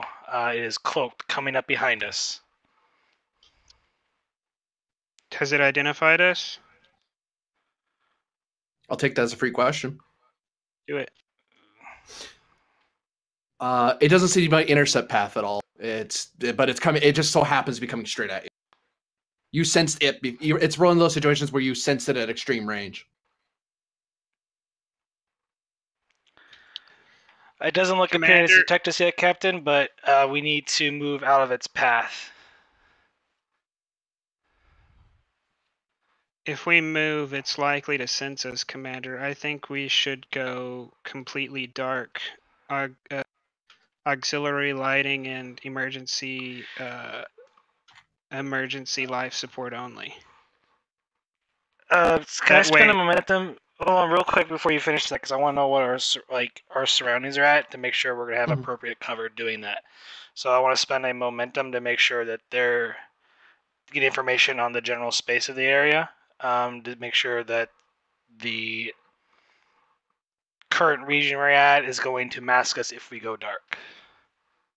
Very good. I'll take that one momentum from you. Not in your immediate presence. But you can, at the cost of 2 momentum, look for a more subtle, instead of like a big cloud or a planet or anything, you look for a subtle eddy of radiation that might help a ship that's completely dark hide you. It's not the sort of thing you'd be looking for normally, but you might find it out there.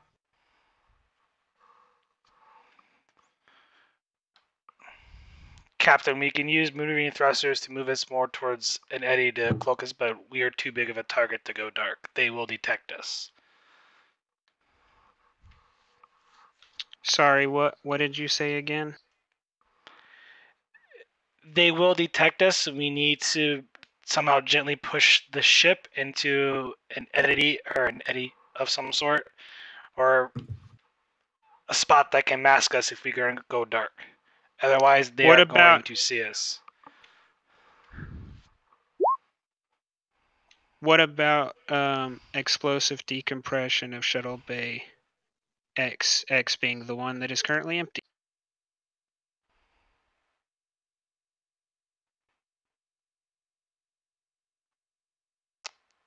Would that give us enough push to get into one of these eddies? I would need to find an eddy though first, Captain. Then James, can I do a scan real quick? Yep. Give me a reason science difficulty 2, or you can spend 2 momentum and you find one easily. Yeah, I'm just going to go ahead and spend that momentum because I'm going to end up spending it anyway. Yeah, you do a quick scan and you find one that's, I mean, it's not perfect, but it's big enough. And actually, even looking at the sensors real quick, that happens to be a natural, that isn't, the simulation didn't create that. It's something that just happens to be in this part of space that you know, that you looked at.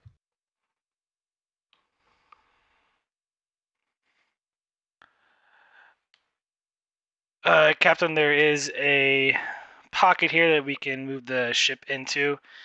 Is it enough with just doing a decompression of cargo bay, or not cargo bay, but shuttle bay 2, that it would be we would be able to move the ship gently in there without giving off any sort of impulse trail? It'd be a daring con difficulty 2 if someone wanted to do that. Yeah, I'll take the helm. Well, we do have Teeks as a pilot. I would say that I'm equal to his con, probably. Especially if you shoot him. What is the... 15. I'm only one behind, and I would like to use the captain. Okay.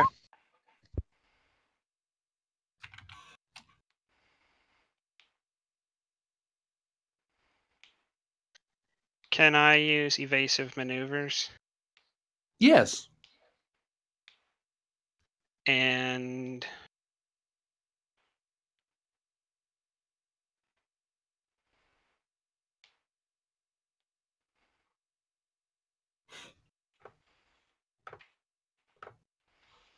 Can I use the value our duranium well on the logic that I need this to happen to protect the Federation from whatever the Duras family is doing here?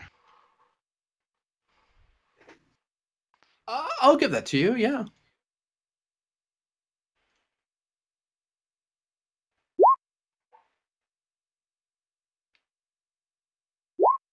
Oh, no infinite momentum for me.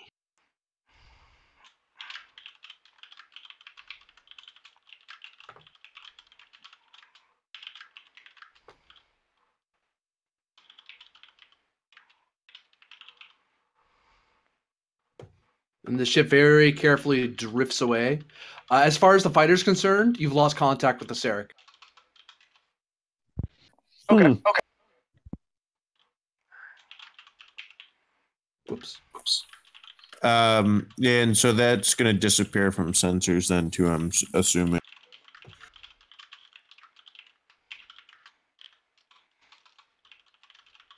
That's a question.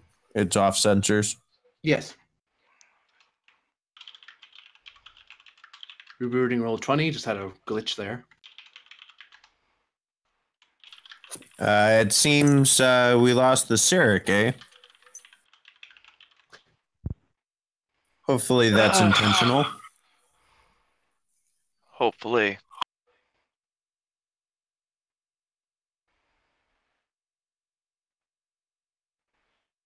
Well, one advantage of not being a Starfleet officer is there's not really a way for me to be compromised. You, on the other hand, we should probably try and get you back in one piece before they find out anything's wrong. So we're going to have to be extra careful with you. I can take care of myself. Thank you very much.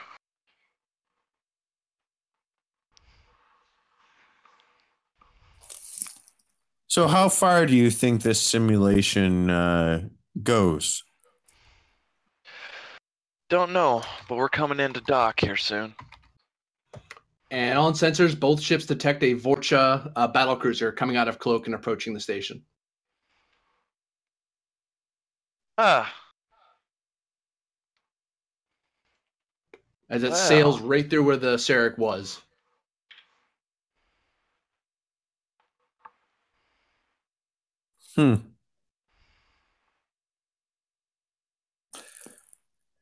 Some big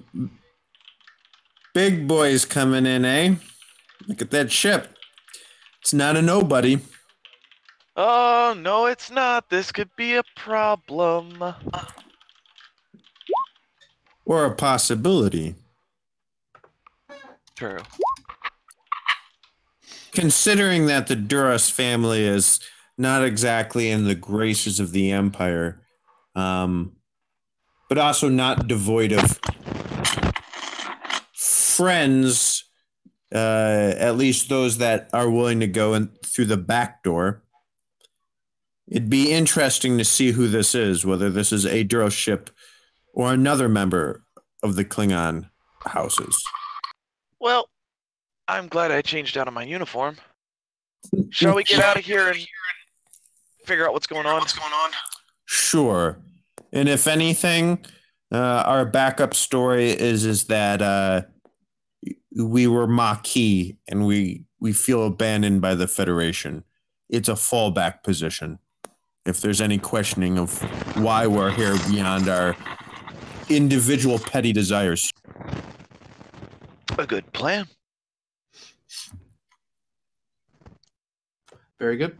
So you guys disembark. Oh, yeah. Yes. And on your display in the fighter, it is indicated too that you are, simulation aside, you're actually docked with something. It's actually a station. And for Okay. safety precautions, it actually lets you know that you're docked to an actual place with life support and everything, so you don't accidentally just open the door into the void. Because the sensor ghosts are displaying what actually looks like a station around you until it's like, oh, wait a minute, this is actually a real thing. It doesn't look it doesn't look nearly as Klingon as the simulation scans detect, but it looks more Federation. But you can see large banners of Op4 covering various logos. You can see various people wearing sashes across their chests. Which of course we aren't, but well, I'm guessing we probably quote unquote are. We probably have a sash of something, but I don't know how that came into play. You get pinged in your in your ship from the battle bridge that there should be a sash in the fighter with you can now put on. You have so far fooled local security. Okay, cool. So yeah, we'll don those.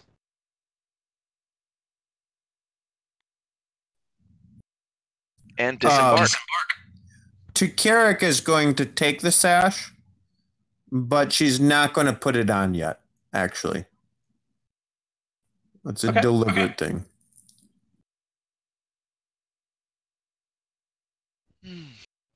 Sarek detects that the away team has docked and has disembarked from their fighter. I want to see everything you see. I want to hear about everything you see across the screen, Commander.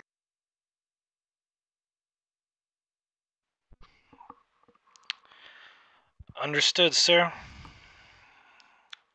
Right now, we're not going to get much until they report back.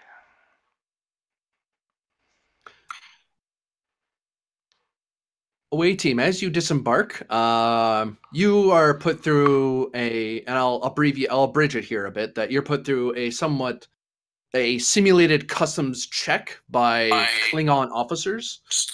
I will certainly have the batleth, so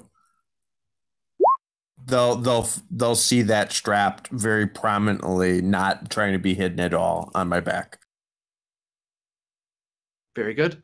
I'm going to ask the two of you for a presence security roll to not give away that you're up to anything nefarious. And there's no penalty. There's no complication here because you look the part of the people you said you were. Okay. And it is opposed by the OP4 security. Well, I am so glad that I have a focus in infiltration. Yep, it applies here. Yeah, I'll also be spending a point of momentum. Can I spend my determination here? Which one? Which value are you attaching? Sorry. The Galaxy's Orphan. Having known a bit about the Maquis, a bit about the Federation, a little bit about the Klingons, she knows kind of what's expected of her, even if she's not the greatest people person. She knows what the norms are. I'll give it to you, sure. All right. So what does that do again? That gives me an extra die? Gives you 2 successes automatically, as if you rolled a die that rolled a 1. Oh, awesome. Okay. You're good to go, Caleb. That is 3 total successes for me. Okay. I'll spend 1 threat just to give them an extra die.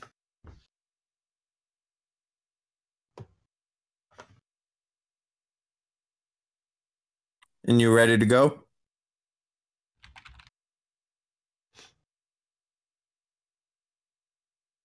I'm still waiting on your roll, friend. Very well. 2, 3, 1, 2, 3. Okay.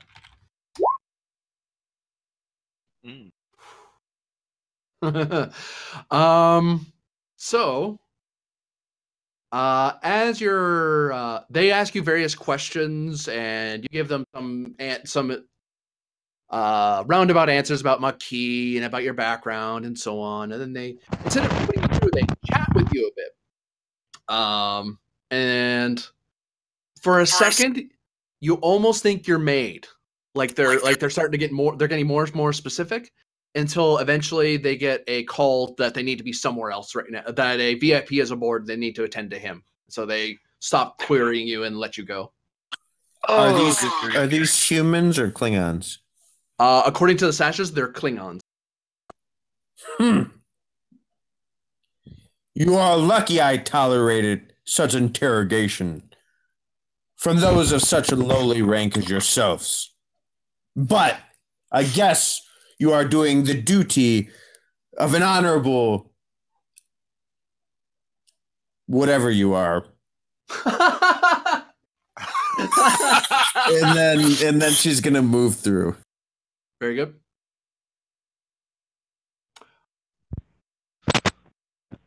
Whole bunch of Sarek? buttocks flying around. You can detect that the battlecruiser seems to be taking on a vast amount of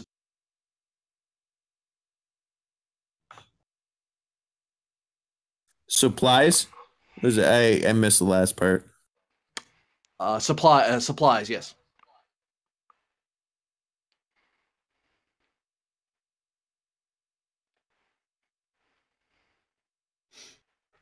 As the away team continues to infiltrate forward, where are you guys trying to get to?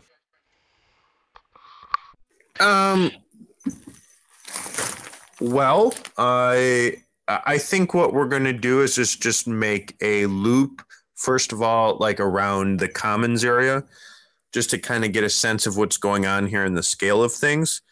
And then probably at some point, Carrick is going to want to get a hold of a console that has some security access but is away from prying eyes. I'm going to ask you for insight security, difficulty 3.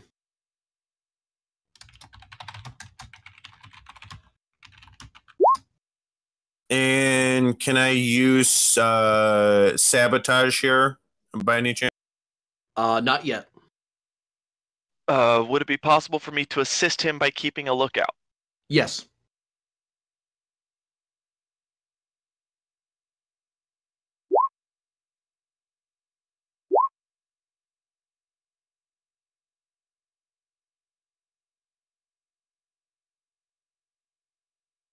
That is a momentum gain of 1.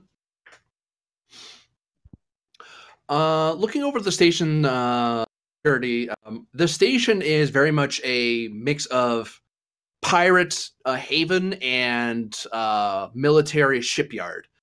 So it's a very odd setup. There are very low security areas, and then there's very high security areas.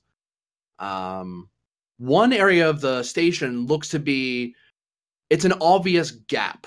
Well, obvious in the fact that you were looking for anything that looked odd on the schematic of the station map, and it looks like there's a spot that's big enough for like a engineering bay almost, or some other large laboratory, and it's obviously on the map. On casual glance, people would think that might be extra deck plating. Maybe that's where one of the torpedo launcher salvage bits are put. But this is, to your trained eyes, that's a hidden room. That's something they're hiding even from the general populace. So only maybe station command and operations would know about it.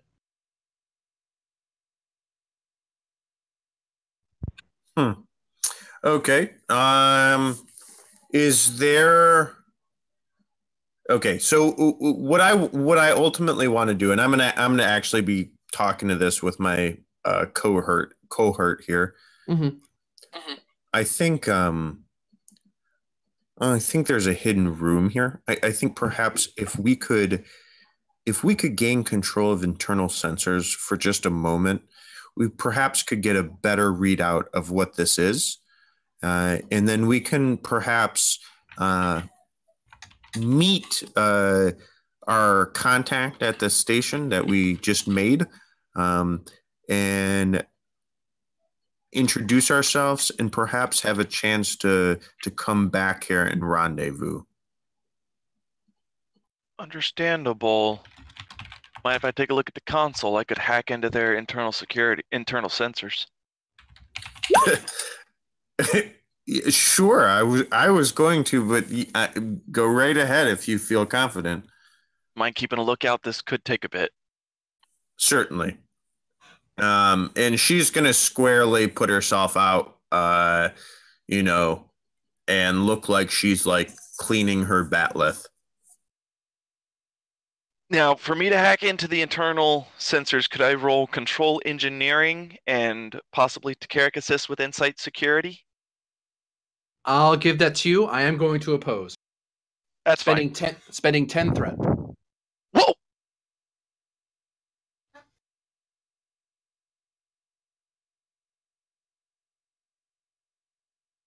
And so how much do we have? I count 6.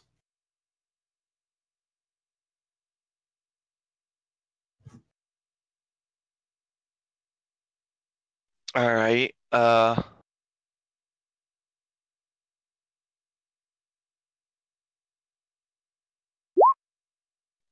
I'm going to challenge one of my values, Bajor for Bajorans, to regain my determination.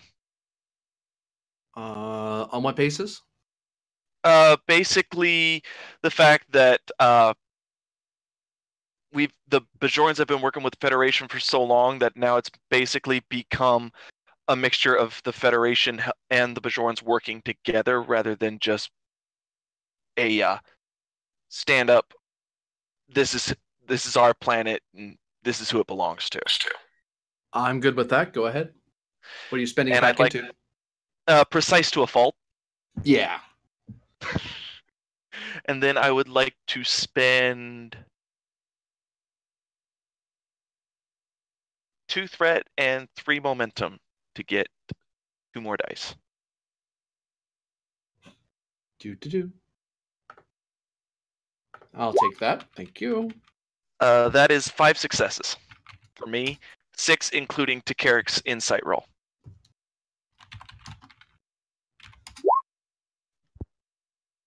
They only got 2, so they only got 2 successes on my end. Oh wait, I get assist from the freaking station. Duh. How much momentum was that? 3 momentum. I don't think S is a valid command there, GM. You might want to re-roll that. Yeah. There we go. So 1, 2, and 3. But you spent determination and you got some help, so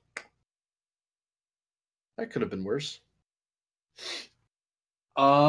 You've determined, Calum, that this is on par with a frontline starbase in technological level and personnel when you're hacking through it. Like, there are people actively watching the computer systems to see if anyone's doing what you're doing. And you just happen to slip by. You pause for a second because the console is randomly checked by a passing group of security officers. We kind of look over, and your companion kind of signals to you that they're coming. So you just kind of very quickly F9 boss mode, if you will, go, yeah, I'm looking up how cool batliths are and the latest Targ fight match, and they're gone now. Okay, back to hacking. Okay, cool. Do I get any information on this secret room? Yes, it appears to be a place where there is experimentation on human subjects, on par with augmentation and contravention of the various laws regarding genetic manipulation. Okay, there is one other thing I would like to do here. I would like to basically get, and if I have to spend a momentum or 2 to do so, I will.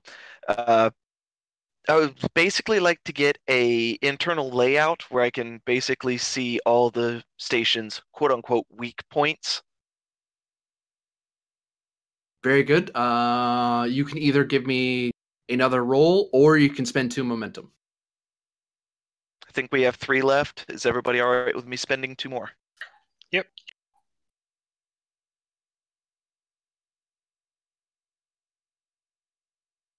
Then I'll spend the 2 momentum.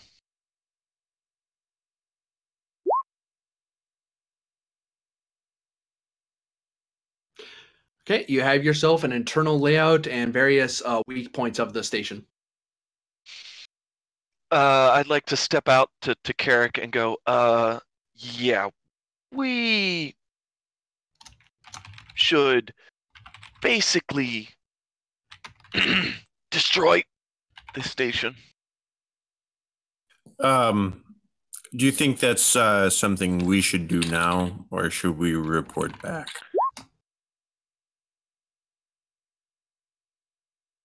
Give me a second, and can we do you have enough access into the system to establish a transfer? Data transfer? No, a personnel transfer scheduled for maybe tomorrow or the next day for us. to come back if we need to possibly follow up on this. I could, however, I would recommend that because this is basically a starbase for human experimentation, and I would rather personally destroy it and get out. I can contact the captain and get his take on it, but that's my take on it. Can we contact the captain without being intercepted? Type beam transmission. Do we know where the Sarek is at the moment? Not at the It did go dark. Yeah, it did go dark. We probably...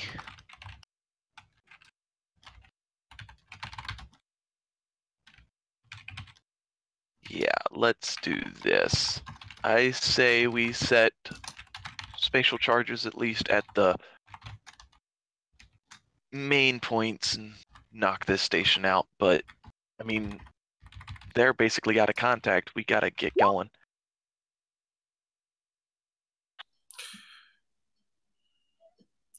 Okay, yeah.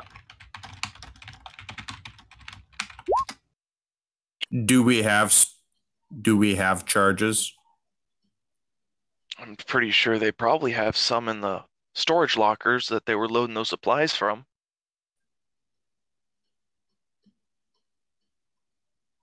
So we need access to those. What about hacking the self-destruct system? It's probably beyond our capability. Please.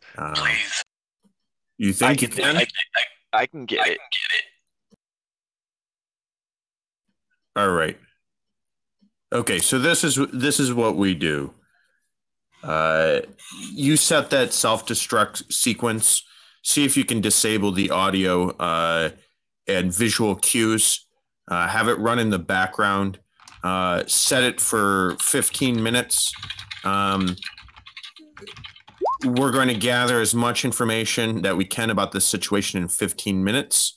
And then we're going to make our way back to this ship. Yeah, I'm going to assist you in this. All right. So, GM, that's what we would like to do. I would like to hack into their engineering protocols, activate the self-destruct sequence, deactivate all audio and visual prompts. Yeah. And of course, this is all simulated, so I'm not actually going to blow up this station. Yeah. I am going to say that all that is one of two things. Either it's going to be, if you do it the slow way, it's against a difficulty of 5. If you do it the fast way, it's going to be a posed roll with one of their better staff, and some threat will likely be spent to increase their dice pool. Difference between fooling the computer and fooling a person. So what's the disadvantage of going slow? You're going to be here longer, and the longer, even just from basic training you both have, the longer you're infiltrating somewhere, the longer you have time, you're bound to be found out. Yeah, unless the your more cover's likely perfect. you are. Right, which our cover is not.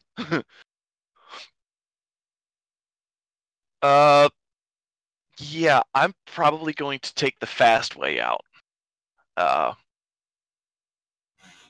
will leave it to your discretion, officer. Okay. I will say, if you can get it done the slow way, and we know that it's done, it's not to say that that is the wrong decision.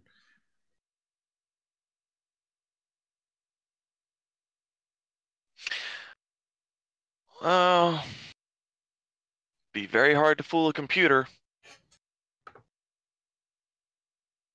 Especially if they run a level 1 diagnostic on the systems.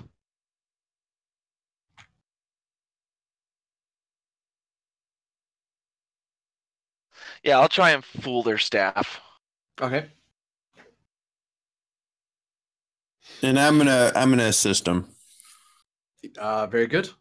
It's going to be your choice of control or daring engineering, given what you're doing right now. You can assist with insight security. Okay, good. Yeah. So here's what I'm gonna do. I'm gonna spend our last momentum that we have on board right now, And and I'm Go going ahead. to give you 5 threat. Okay. And I'm going to use, I think sabotage is now an appropriate focus. I'll say so, yeah.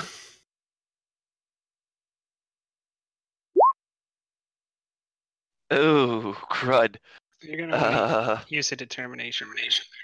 Yeah, I've already used my determination. I'd have to challenge another one. I mean, Okay, I'd like to challenge not everything is covered in the handbook because this is something that should be covered in the handbook. You got another one? I'm still thinking. Overcoming Michelson. I'll give you that. Okay. And I'll spend it to precise to a fault, re-rolling 3 dice. Yeah, that's probably wise. That is another 1, 2, 3, 4 successes for me, so that's 7 successes. Okay, how many threat do I need for 3 extra dice? For 3 to roll 5 dice is 6 threat. 6 threat? There we go.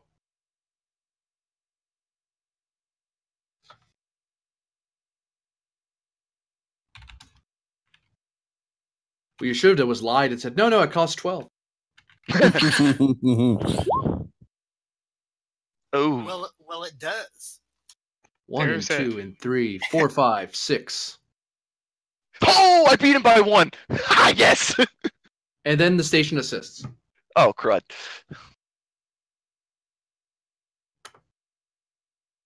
It's 1d20. What am I doing? All right, I'm looking up the number. Come on. Ooh.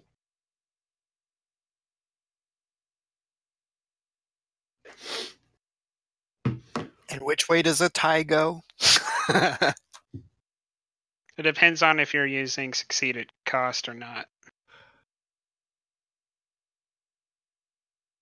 Mr. Caleb. The tie. Yes.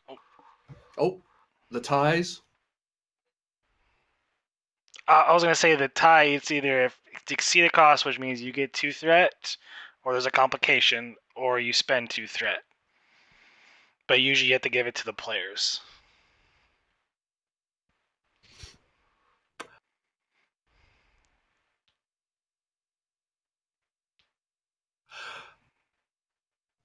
I'll say this. You are able to lock down. You are achieve what you wanted there, Caleb. But you're alerted to something on the security grid. Okay. It seems like they're distracted. They would have detected you, but they're distracted with something. Apparently, there is some sort of alien vessel in one of the docking bays, and the battle cruiser has been sent to intercept it and blow it away if it tries to leave. And you're now aware that there are no other. There's just the battle cruiser sitting out there in space, sitting right outside where your ship's docked. To Carrick? Yes. Did you succeed, officer?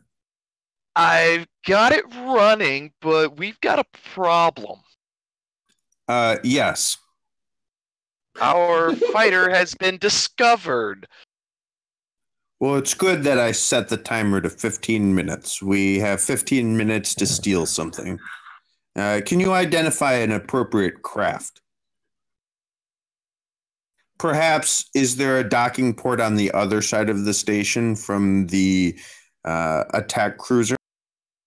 GM, is there anything in any of the hangar bays? There are some half-built prototypes. If you try to fly any of them, I'm gaining. You cut out there. You're gaining what? I gain 2 threat if you try to use any of the prototype craft, and anything you involving them is going to be at increased complication and difficulty because they're not finished. But they are flyable. I mean, arguably, yeah. Well, are you trying to beat Penn here or not? Don't even get me started. Let me try something real first. I'm going to dispatch a tight beam transmission to the Sarek. Very good. It's going to be a control engineering test, difficulty 3.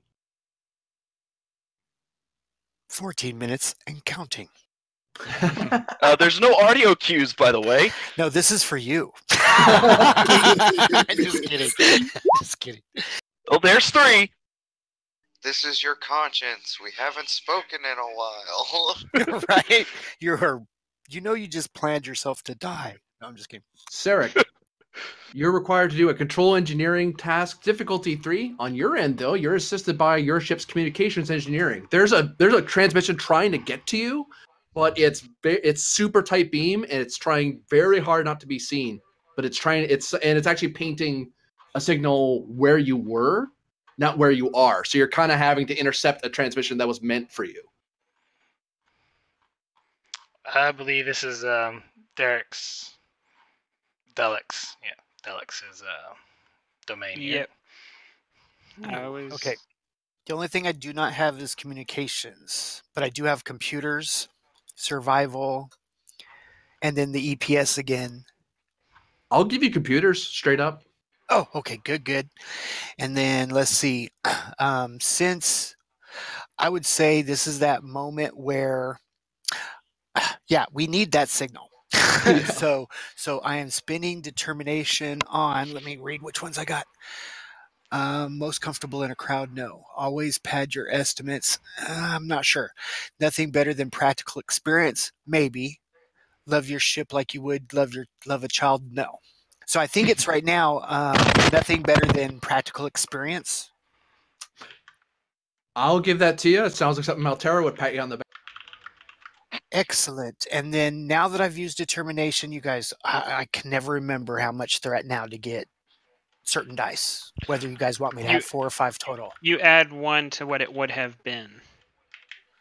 So if it would have been 1, it's now 2, and then if it's if you wanted 2 dice instead of 3, it would be 4. No, it would be 5, because each one has been pushed down the line.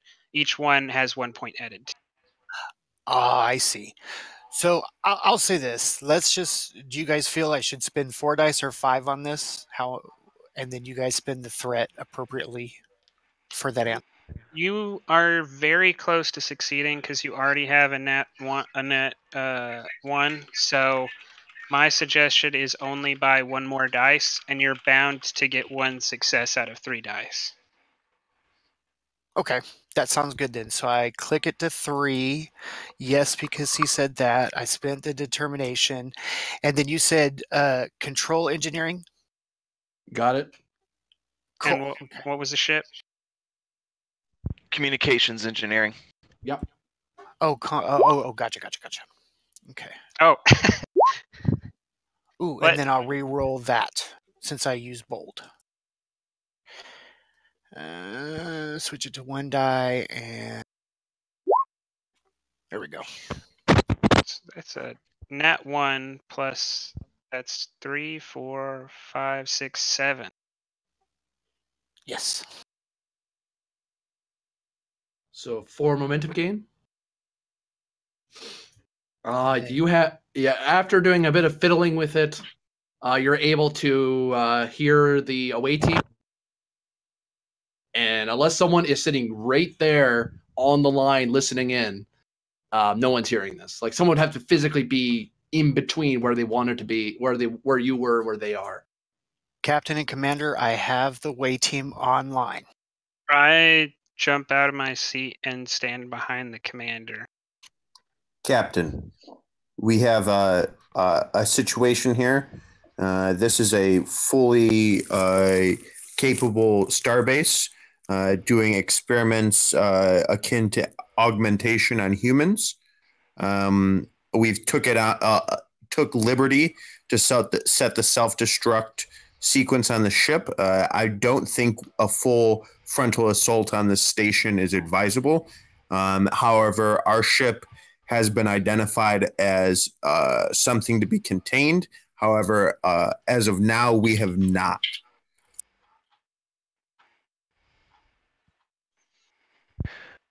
Basically, Captain, our cover is blown because our fighter has been seen. However, us in and of ourselves have not been discovered. You have put me in an incredible position, Lieutenant. Should I disable the self-destruct sequence, Captain, and return to the vessel? Stand by. I'll and I mute the line.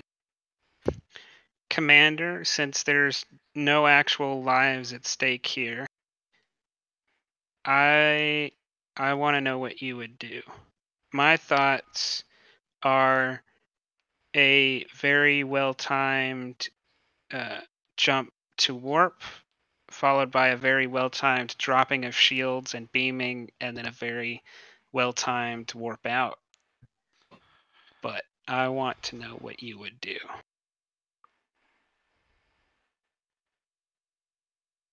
Two threats spend. The station's shields have just gone up. It seems to be at a standing yellow alert. And actually, the people in the away team, you see a yellow alert status at the station. That has just made this impossible, Commander.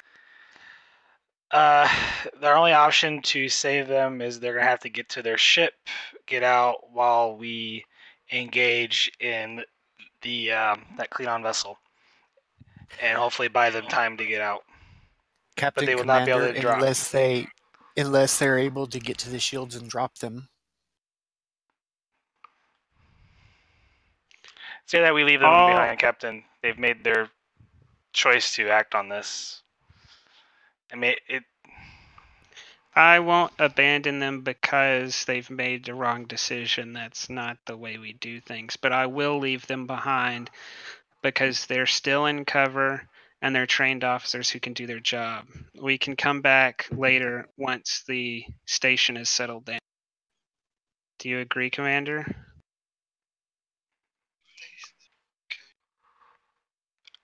I don't. The station hasn't detected us, so I don't think they're going until they're found. I don't think the station is going to drop from their alert.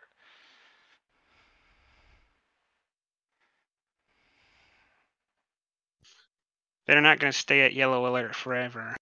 We could take a pot shot at the battle cruiser and run.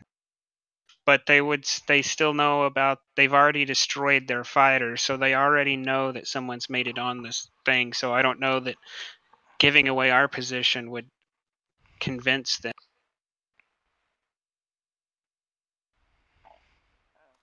This is Jamie speaking for a second. Did you guys hear me? I'm just wondering. No. Oh, I said LG Delix would turn and say, Captain Commander, unless they are able to take down the shields for us. Oh, we did hear that. Oh, okay, good. Just making sure. Yeah. Although, out of character, do you not remember them saying they set the self-destruct? Right. Well, he just told me he could undo it. Okay.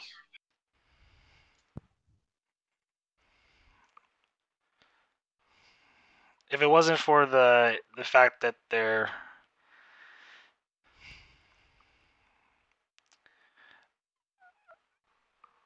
gonna have to they're gonna take down the shields of the station on their own while we engage the Klingon vessel. I don't see another choice. What if we warp to the battle cruiser? Is the battle cruiser's shields up? It's sitting at red alert. Its weapons and shields are up.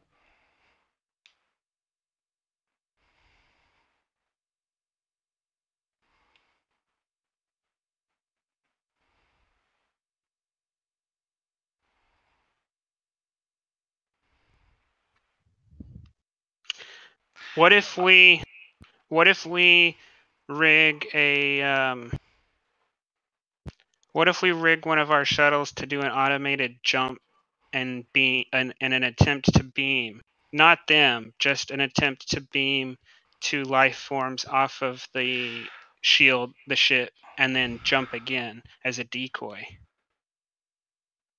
I mean, they're alerted that there is a presence inside the station, Captain. I don't think they're going to do anything like that. We could try to isolate their shield frequency, and if once we get the shield frequency, we could warp in close and attempt to beam the away team off.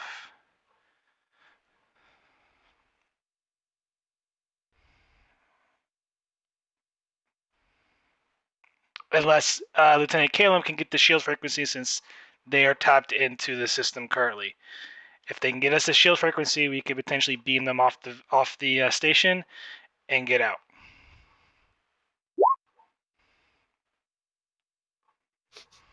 We're running out of time, Captain. Okay. Hey, that's my job. I unmute the communication. Captain, just to inform you that there is a possibility that we could disembark the station. There appears to be a number of partially completed experimental fighters or vessels of some kind. It would be a little bit of a tricky flight, but it's possible. There are options here. It's not quite the bind that it seems to be. I can never remember if shuttles can move through shields. They can't. Yeah. They need the shield frequency to do it at all, and even then, it's always safer to bring down shields, let it go through, then bring them up again.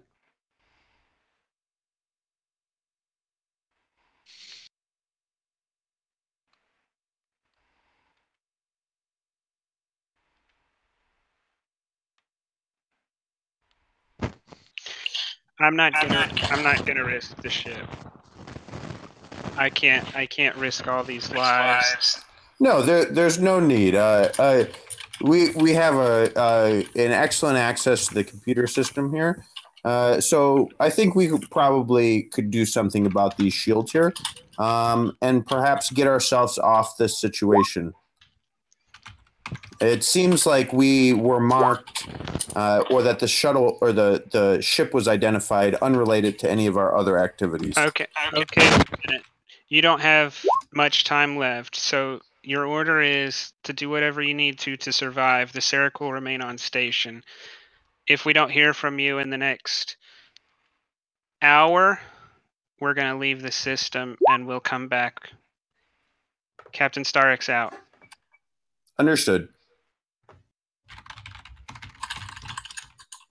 Is there a possibility for us to tie this self-destruct system, self-destruct sequence, to a audio command tied to you and some Calum? And could we possibly get these shields down? It looks like we're going to be finding our own way off this. You'll get a chance to fly one of those experimental fighters or vessels of some sort. I just got their shield frequencies. If I plug it into the fighter, I can fly us out of here. It's going to be very hard to hit that fighter. Oh, if perfect. I'm going fast, I just got their shield frequencies. Sounds like a plan is coming together. Is there any other information you could quickly pull off before we have to skedaddle here? I'm going to do a data dump into my tricorder. You can either give me a control security roll, or you can spend 2 momentum. Yeah, I'm just going to do this. Oh, control secure. It's the same score. Okay, you're good. And you actually generated 2 momentum because difficulty was 2.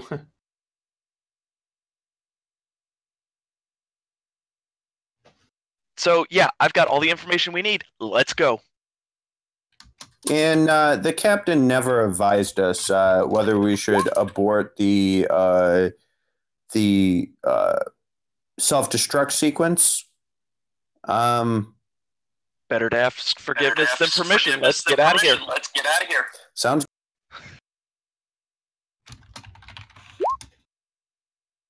So literally, we bolt back to the hangar bay where our fighter is. Oh, okay. Give me insight security as you do that. Difficulty 0. Just checking for freebies here. So you I have two think we're floating. capped on momentum. You are, yep. Yeah. Yeah, the fighter bay is flooded with security officers. Are they How around many? our fighter? Say again? Are they around our fighter? Oh, crap. And how many? About 12. And how are they spread out? They're basically in guard formation around the fighter.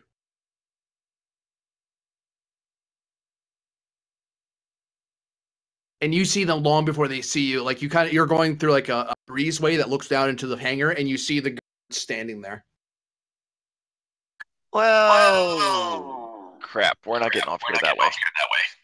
Caleb, is there a possibility if we are able to get to the fighters that we could activate the computer systems on the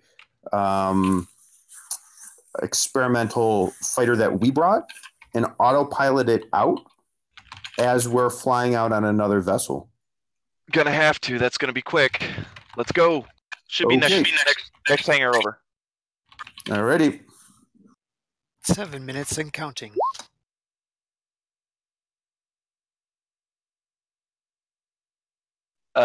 Yeah. So basically, we're jumping into one of the half-completed fighters. The action I would like to take right now is tie in the fighter that we brought into that computer system, autopilot it out.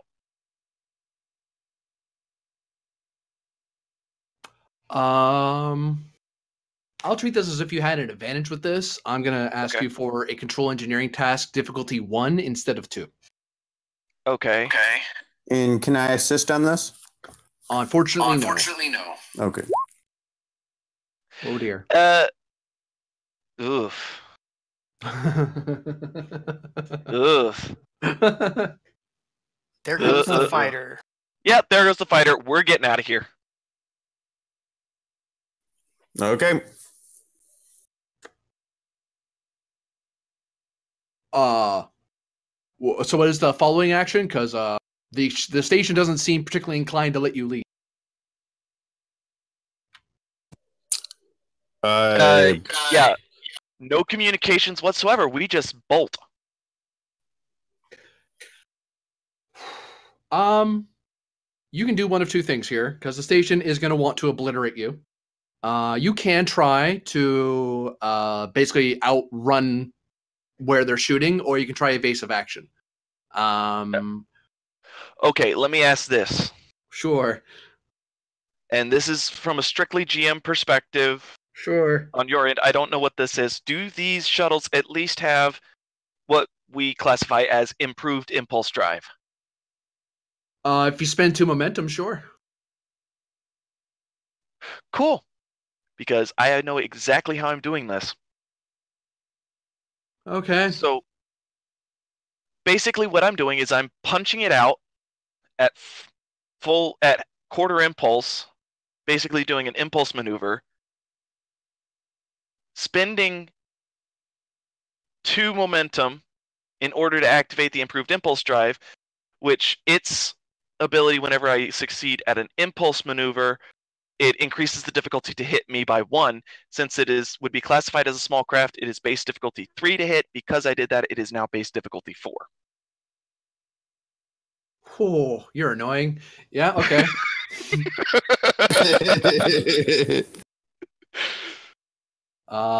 So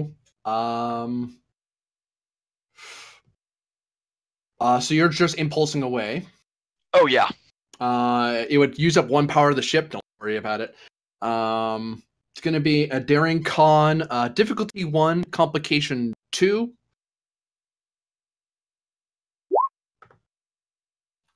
Self-destruct in 2 minutes.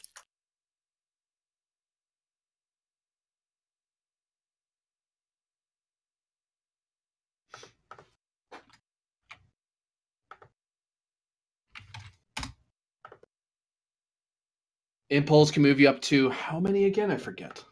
It's one zone, I believe. So we go from basically right on top of them to edge of close range. Oh, there probably actually. Well, they're going to try to shoot at you as you're flying away from them. You're at a very Okay. inconvenient spot, though. Well, you're enclosed. They could hit you from there. Yeah, it depends upon what weapon they're firing. Could be a base difficulty 5 to hit me. Base difficulty 4 for me. Okay, so you have cannons. Okay. Yeah, he listed off just about everything when he said what they had on it. Oh, Prax might have some save the day information. Crap.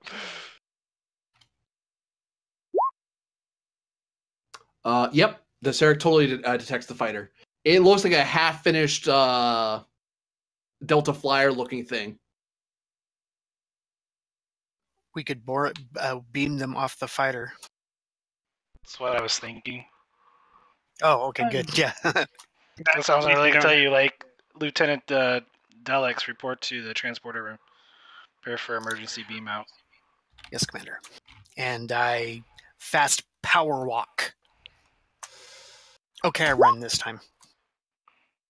Oh, no. Ooh. Oh no. That's 6 successes, isn't it?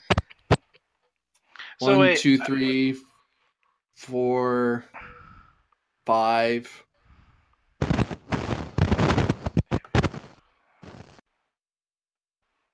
And ships act as if they have focus. Oh, wait, no. Yeah, NPCs ships don't know always when- have Yes. focus. NPC ships always have focus. Oh, there you go. And the crews always have focus for NPC vessels. Oh, no. Oh Don't- no. Don't PC vessels also always have focus? Yeah. Yes, for the 4, ships. 1, 2, 3, 4, 5, 6. Plus the the station helping it.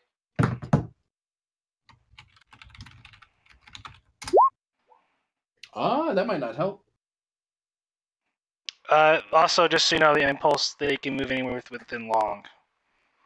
Oh, okay. So they can zip. Yeah. Woo. I'll probably So, know and there, if but depending on still. how far away they're firing from, that's an increased difficulty. He said they were close. Well, if they can move further away, they probably do, I'd imagine. Well, it still hits. If they're one zone, it's a difficulty increase for one zone. So instead of a 4, it would have been a 5. If they were, And if they're at medium, they would just use one of their arrays instead. then yeah, okay, yeah.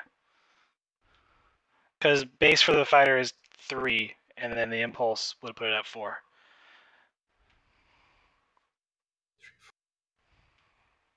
Six. I count 6 on my end.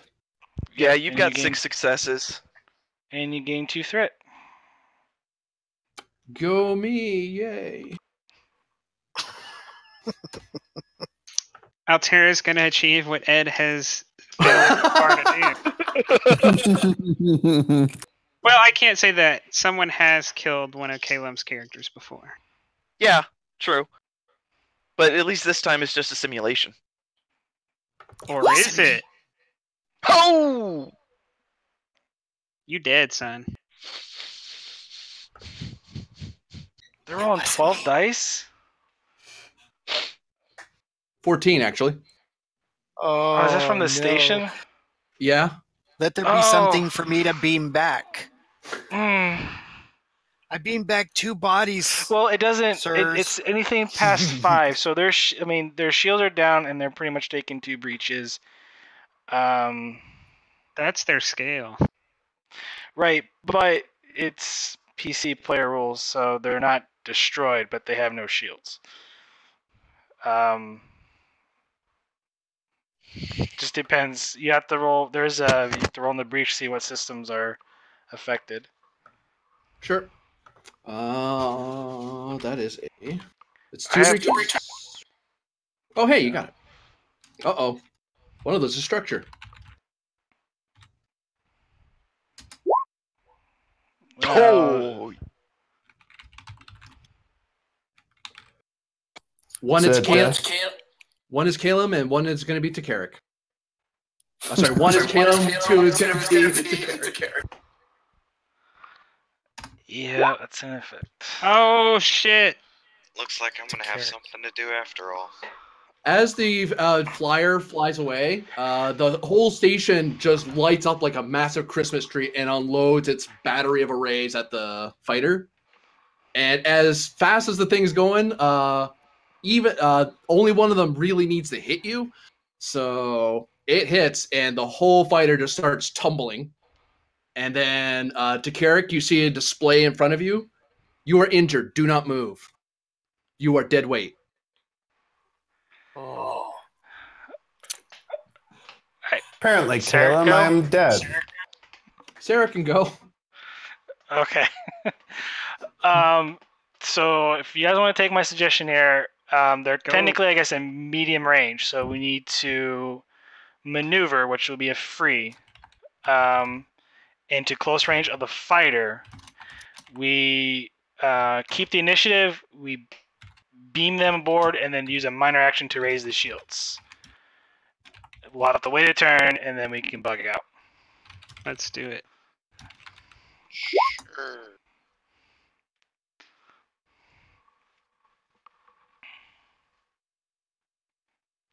The fighter, I should specify. Understood. What's the roll to move the ship?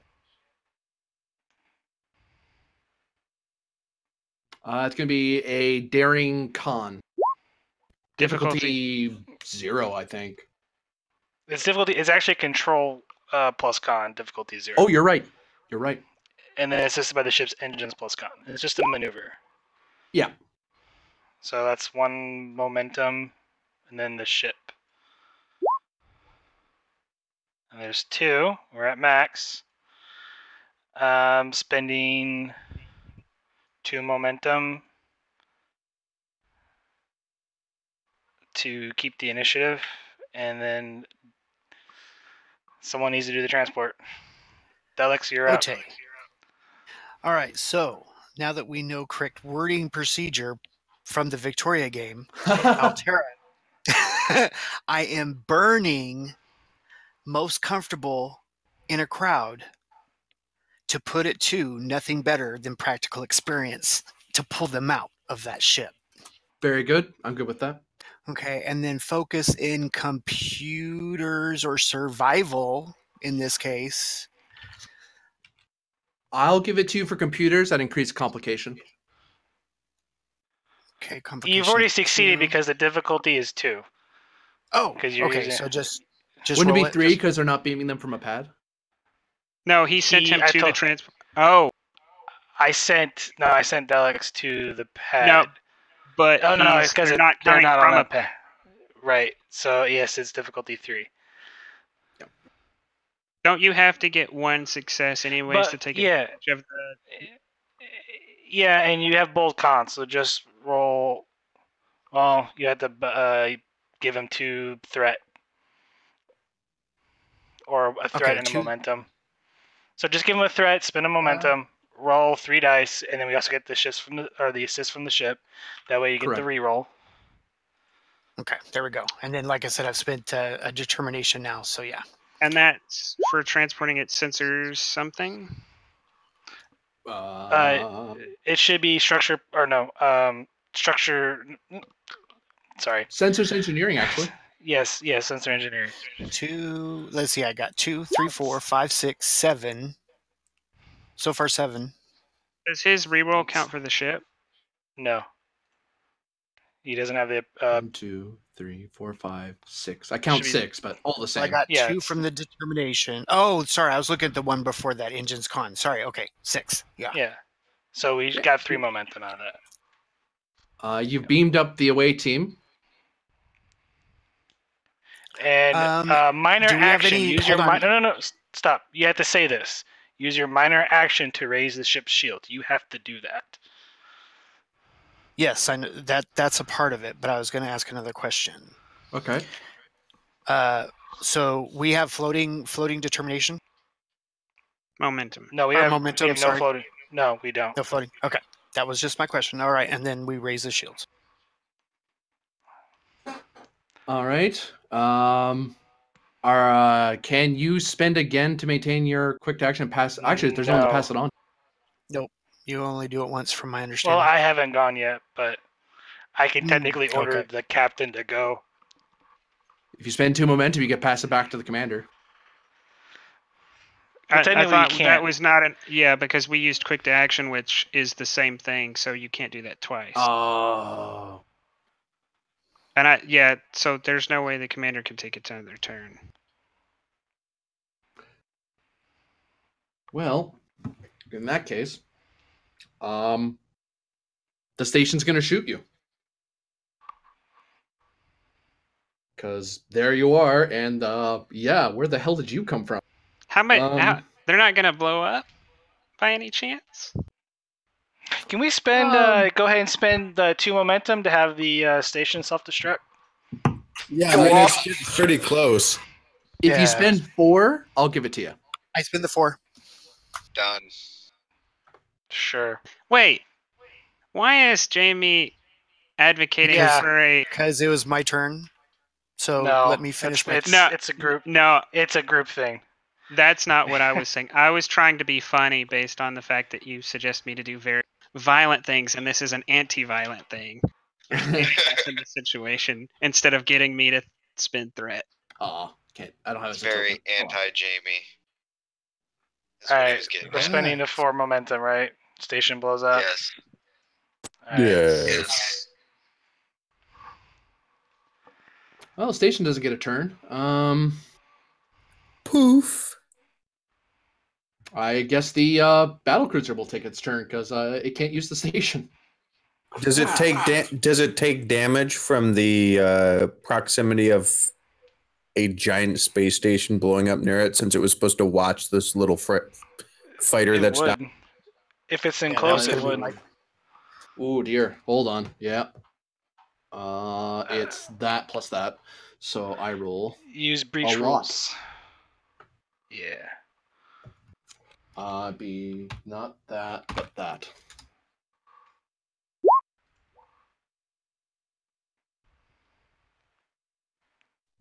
Ouch. 7, 8, 9. Is it vicious? I think. Piercing 2. Piercing 2. That's right. 3, 4, Can 5, never 6, remember. 7, 8, 9. 9 damage, piercing 2. Freaking ow. So much ow. Good thing their shields were up, otherwise that would have sucked. Well, they took a breach on their hull. They did. So they did. if they took over 5. Oh, they did. And if their shields go down, it's a second. Their shields managed to stay up. They have pretty healthy shields. But good God. Excellent. Or excuse me, excellent. Oh no, that was structure. Okay. Well, you don't kill anybody. You lose actually a turn for NPC ships. If it's a damage to structure. You have 1 fewer turns on the next round.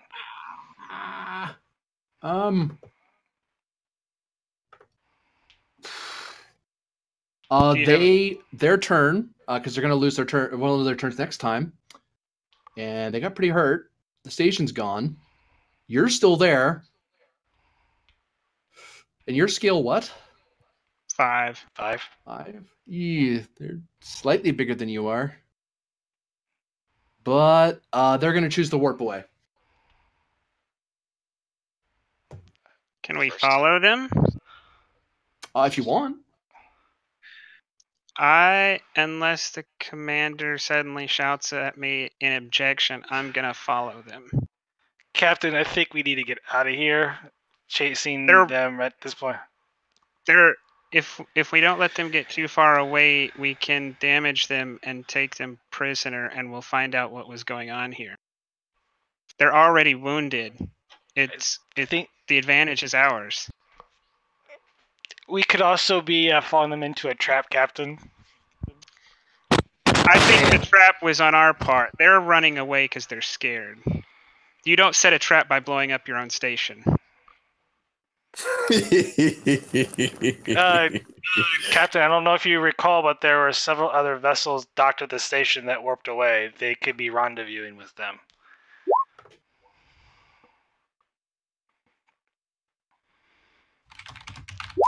Whatever you want to do, we should not stick around.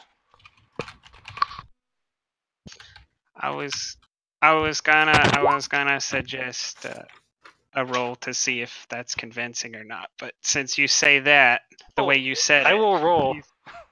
I will roll a command presence to convince you. You can have a opposed check if you want. I would assume somebody would alert the doctor to Carrick. Well, he's you'd not be alerted. actually wounded, but Yeah, actually, what I still have was to treat just it that way. what I was just he has to be typing to the treated. GM was Caleb actually took to Carrick to the sick bay before going to the bridge. Okay. I'll roll you for it. I'll spend a momentum and use persuasion on a presence command. You know what? I'm gonna give you one threat, Altera, to roll 3 dice, and I have a focus in persuasion as well. Okay. This is when it gets entertaining. Well, I no. So yeah. I take the center chair and order someone to step into the con and say, "Follow them, maximum warp."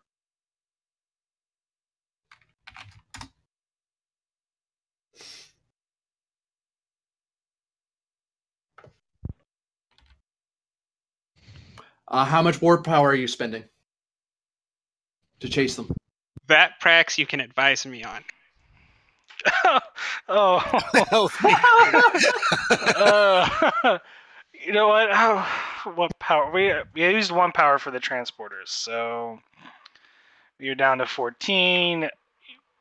I would say 7 if you really want to go for it, but We'll do it. Jamie, we're gonna need you in all kinds of Wait, what? ways. yeah, you're gonna be doing some power management here in a minute.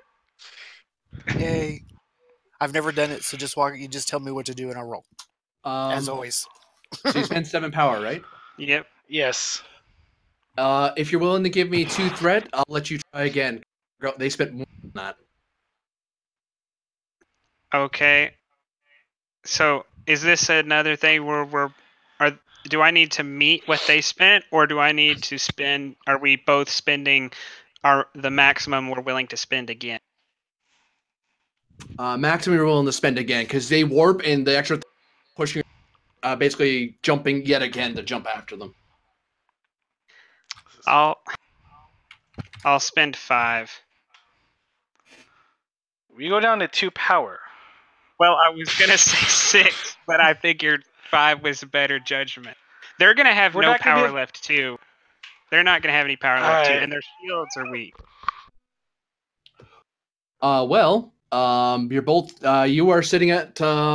You catch up to them as they are still trying to warp away from you. I'm gonna order Commander Prax. I'm gonna direct Commander Prax to fire all phasers on them. And go for, I don't know, target a system you think needs to be targeted.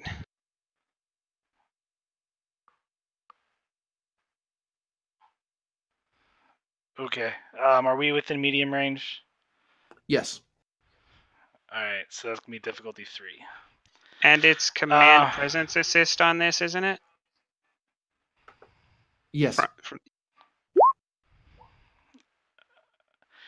I'm gonna recall my joint talents to gain the focus of tactical systems, or shipboard tactical systems, for the remainder of the scene. So I gain a focus, and I'm gonna hate myself for this, but I'm gonna give you 3 threat to roll 4 dice.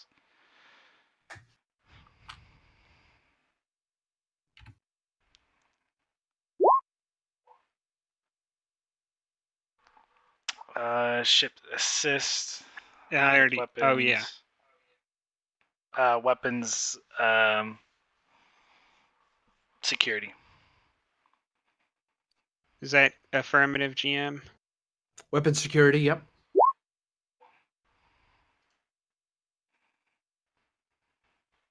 So that's 1 momentum. And real quick before I fire it, we're doing, since it's a ray, we're doing spread on this attack. I'm okay with that. You were just aiming for just to hit them, or are you aiming for a particular system? No, we're our engines. Okay, so difficulty would have been 3. Yeah, You hit that we plus got 2 more. Okay, good. Yeah. There's weapon damage. 1, 2, 3, 4. Max ship is 7, so spending momentum to reroll 3. Because I don't, even with the versatile going into piercing, I don't think that's enough.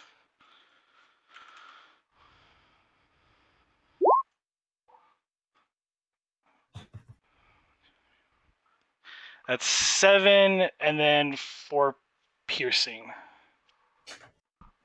And the effect is spread.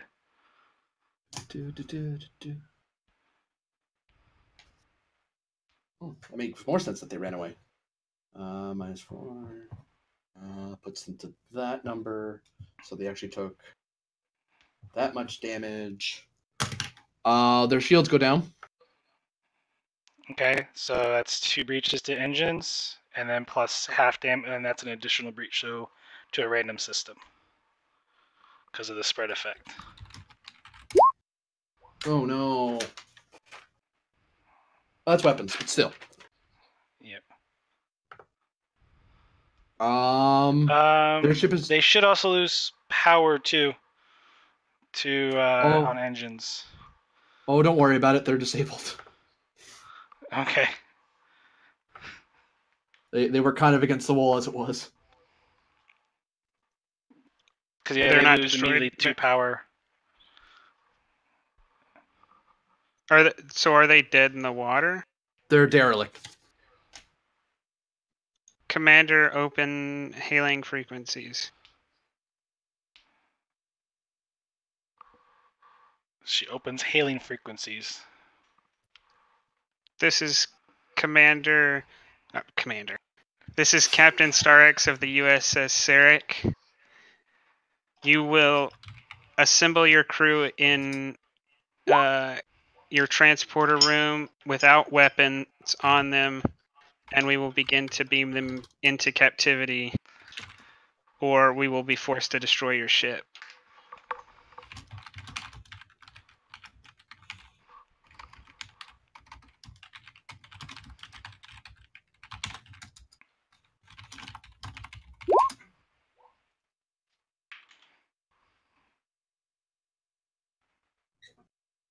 Command presence, you have an extra 1d20 due to the overwhelming.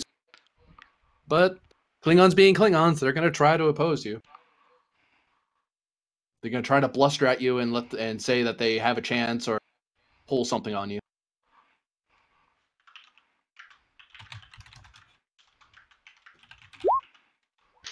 Can I burn our duranium wall on and spend it on a mission of I have gone beyond what is needed to protect the Federation. That's why I'm thinking I can burn that, because our duranium wall is meant to, like, I'm the Federation's protector or whatever, but this is beyond that. So You're stepping outside the wall to grab some yeah. prisoners. Yep, I'm willing. Okay. And then persuasion. Oh yeah. That's 7. That's 1. 7.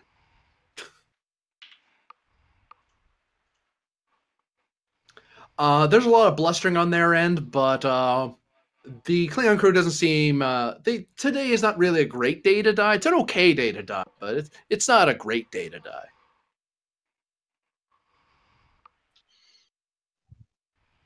Commander, you're gonna need to set up. You're gonna need to work with Sarek to set up security teams to guard the Op 4 forces in the cargo bay. Yes, sir. I do recommend that engineering gets to work though on restoring power because we're not going to be able to transport them off that ship. Yep, I found it. It's control engineering difficulty 2 plus each momentum spend I gain a power. So I found it. Haha. I'll Page radio. 224. I'll comm to the chief engineer. Are you on the bridge? You've been on the bridge this whole time, haven't you? Yeah, I think after the Yeah. transporter, I would come back up. Yeah. Okay. I turn around to you and say, Chief, I'm gonna need you to increase our available power. Yes, Captain. Now, Jamie has a question. Do you guys want me to? I still just roll 2 dice as normal for this, or do you want me to spend more for extra? Because I get the idea that if we use too much momentum and don't get it back, that's less we could put into power. So that's why I'm wondering what's the best way to go on this one as far as extra dice. It's difficulty 2, so and you have bold engineering, so you have to give them a threat for a reroll just in case, and then you'd probably be okay spending 2 momentum and roll 4 dice. And Okay, you should have the focus EPS systems too. Yes, absolutely. So if Altera takes that, I'll take it. Makes total sense. All right, control engineering, 1 complication, focus yes, 4 dice for that 1 threat and 2 momentum. Yeah. And I'm going to re-roll that. Okay, so 1, 2, 3, 4, 5. So we get 3 power back.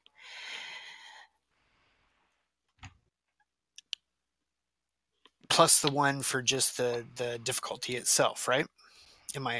Because I get the idea that it's difficulty 2. So that's So 4 I get the power 1 back. just if I meet. Yeah. Without any momentum. Exactly. But we could spend more momentum after that. So it'd be 4, just where we're at with 4 momentum, but we could spend like 2 more and get a total of 6 and leave us with 2 momentum. Something like that. That seems acceptable. Okay, so 6 power back from that. So that puts us at 7 power. Cool. We have power, Captain. Shields, transporters ready. Why don't you go oversee the transport? And then I head to probably the cargo bay with security because I got to watch them beam in, right? Kind of thing. So I'd probably go there. The commander will inform you on how to proceed. Oh, absolutely.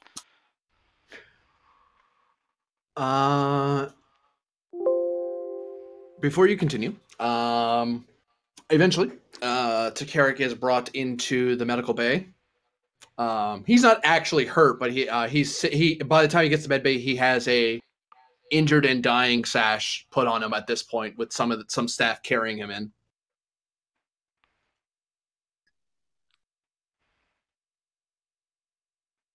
Her end, sorry. Oh, it would be you, wouldn't it? You would be the one mixing up the genders, wouldn't you? I ask for leniency every time I misgender Altera now. Yeah, I'm not the one who said anything. It'll be yelling at me. Right? There might even be funny little things added to the sash. Okay, no, there's not. Okay. Okay, yep. I'll take that into account. Doctor. Yo. You're alerted into your pad that you will to save this person from their fatal wounds.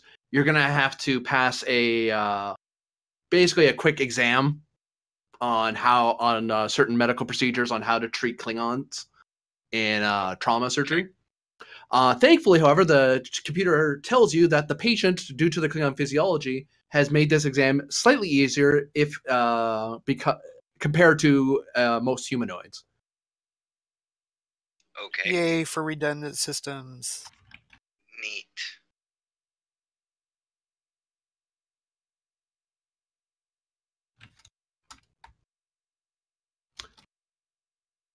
Now you can do this one of two ways. From what you see, reading it over, you can either treat this as you can try to heal him quickly, heal her quickly, at an increased difficulty.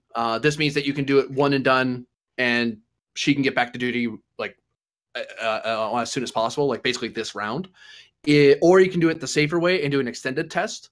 That means I'll have to come back to you every so often to make sure that you've saved her. No, one and done is fine. Okay. Difficulty will be, I will set it, I was going to set it there, but because Klingon, I'm going to make it. Okay. It's fine. It's fine. And it's going to be reason medicine. Okay. Xenobiology for focus. I say it apply, yeah. Okay. I'm going to take a momentum and give you 2 threat for 4 dice. And yeah. And hopefully it goes. I may have to click it again. Let's reroll that 0.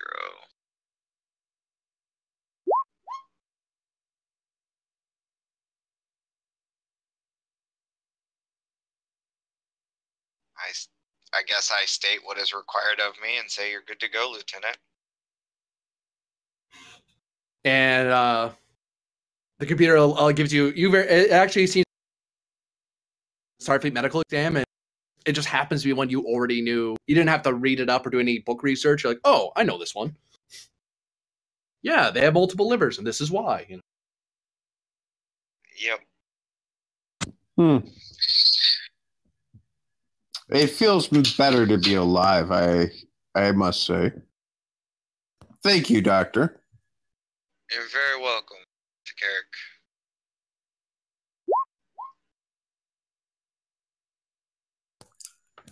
And she's going to tap her. She's going to tap her comm and say, "Captain, I'm on my feet again. Do you want me to report to the bridge?" Post haste, Lieutenant. Aye, Captain. And she's going to jog to the turbo lift.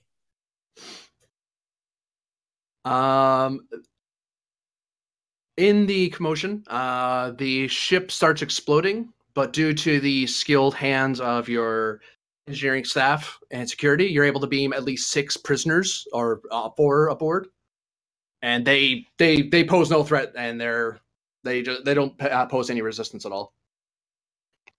If they're that many, well, I'll let the commander handle that. Take them to the brig with extra security. The cleric, if you can take care of this, please do.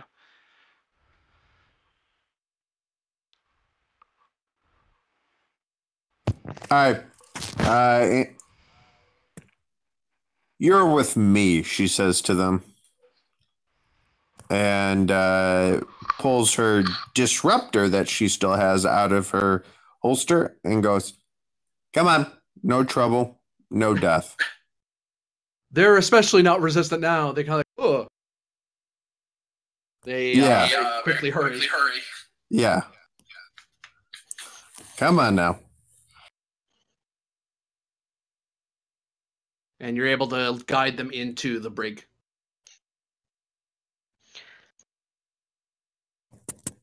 Was Ensign Calum able to give you the data, Captain, that we recovered? He was able to do a data dump before the station was set to blow. Not yet. Calum, can you transfer that information to my pad? My apologies, Captain, for a executive decision there, but I don't think we would have had a chance to make a second run. Information coming through now, Captain. The consequences you face will be equal to the glory you've earned in success to Carrick. An interesting answer, Captain. I'll take the pad from Caleb, who I assume has arrived on the bridge. He has, yep. Where's the commander?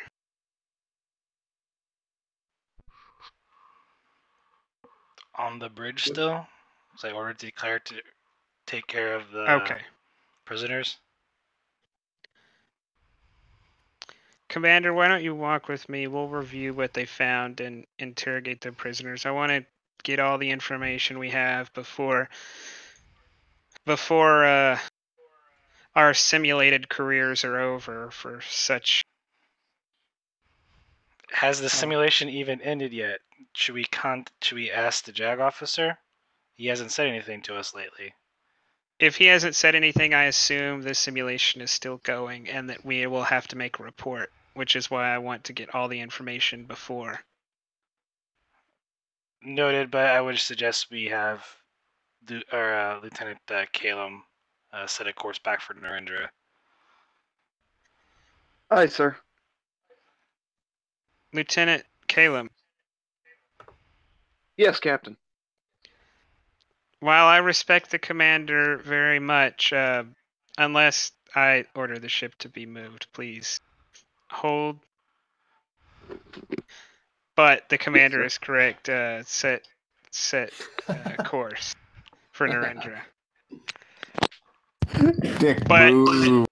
Set. I'm pretty sure I also said it was a suggestion too. So Yeah, no, out of game. he's definitely but- not. He's definitely not chastising the commander. He's chastising Calum for answering to the wrong person when a senior officer's on the bridge.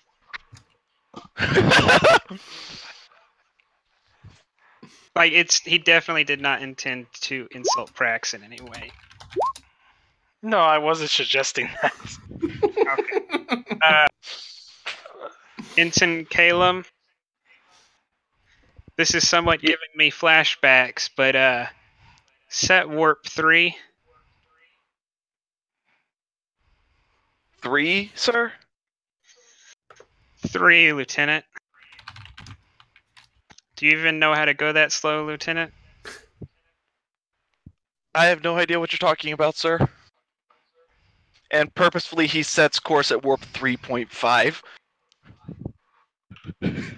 I can't see what he did, and I can't tell, so he just assumes it's set at warp 3.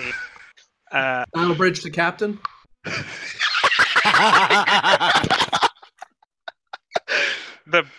Oh, you said battle bridge. I thought you said bridge to captain, and I was like, but I am the bridge and the captain. Okay, Starek's here.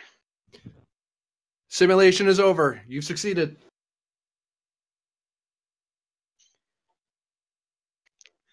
I was hoping you'd let me get to the Klingons in the bay before it was over. That's too bad. Oh no, I was looking over the status reports of my Op 4. Yeah, you had them dead to rights. They were gonna spill everything, so I don't think there's anything I can do to stop you from my resources. I'm done.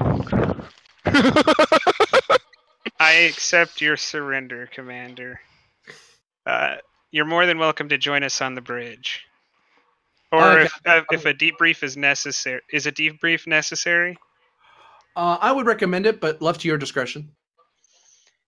Me, the commander, and the CMO will be waiting in my ready room.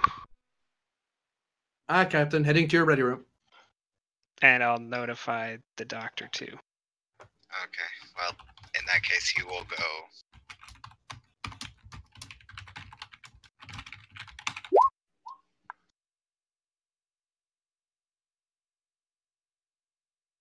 So who goes to the captain's ready room again? The doctor, the commander, and the captain. Or the commanders and the captain. Yeah. Doctor, commanders, and captain. What is that? What he said. That's my little mocha wanted to say hi. He's talking. Good God. Yeah. What he said.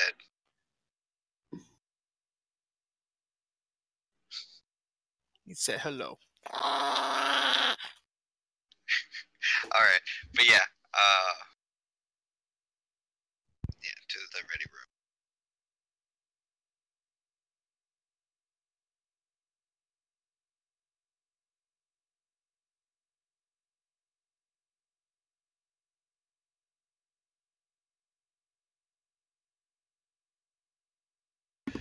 room. So eventually you get to the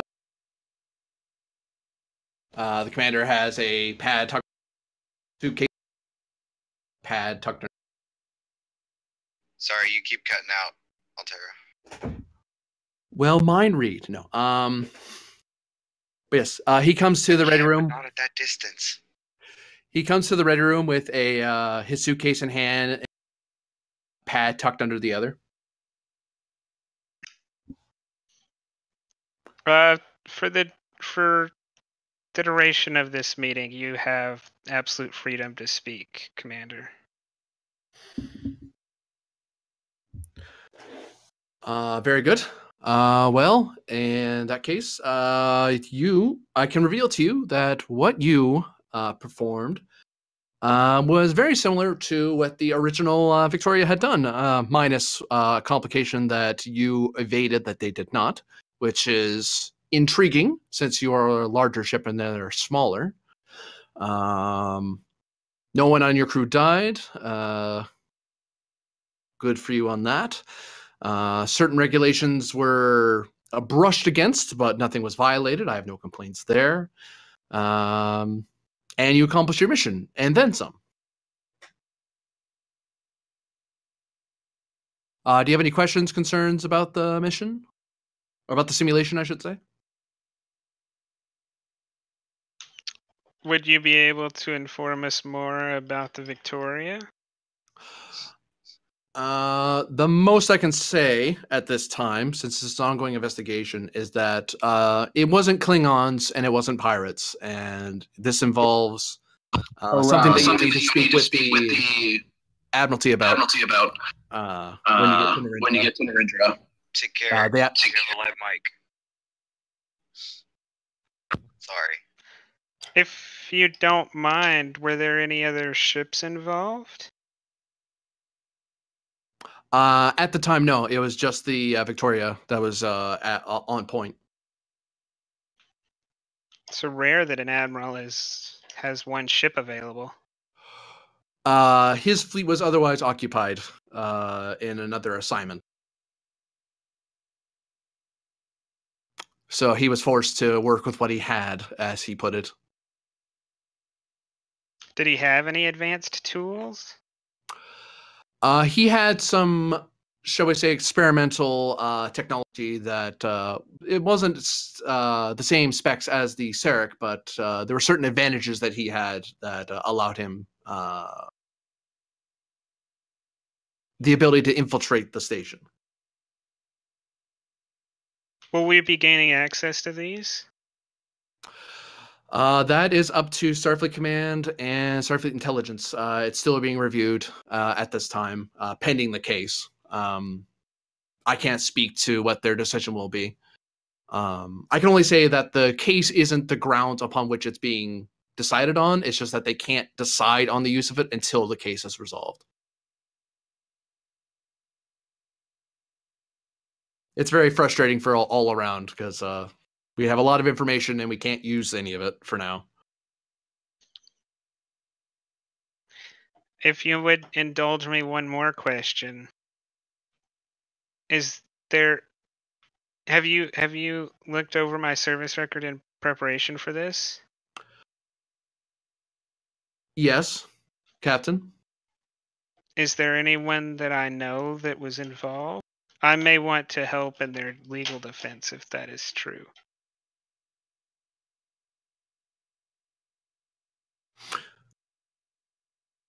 I will have to speak with my superior about that. Is all I can say. I'll contact you as soon as I contact.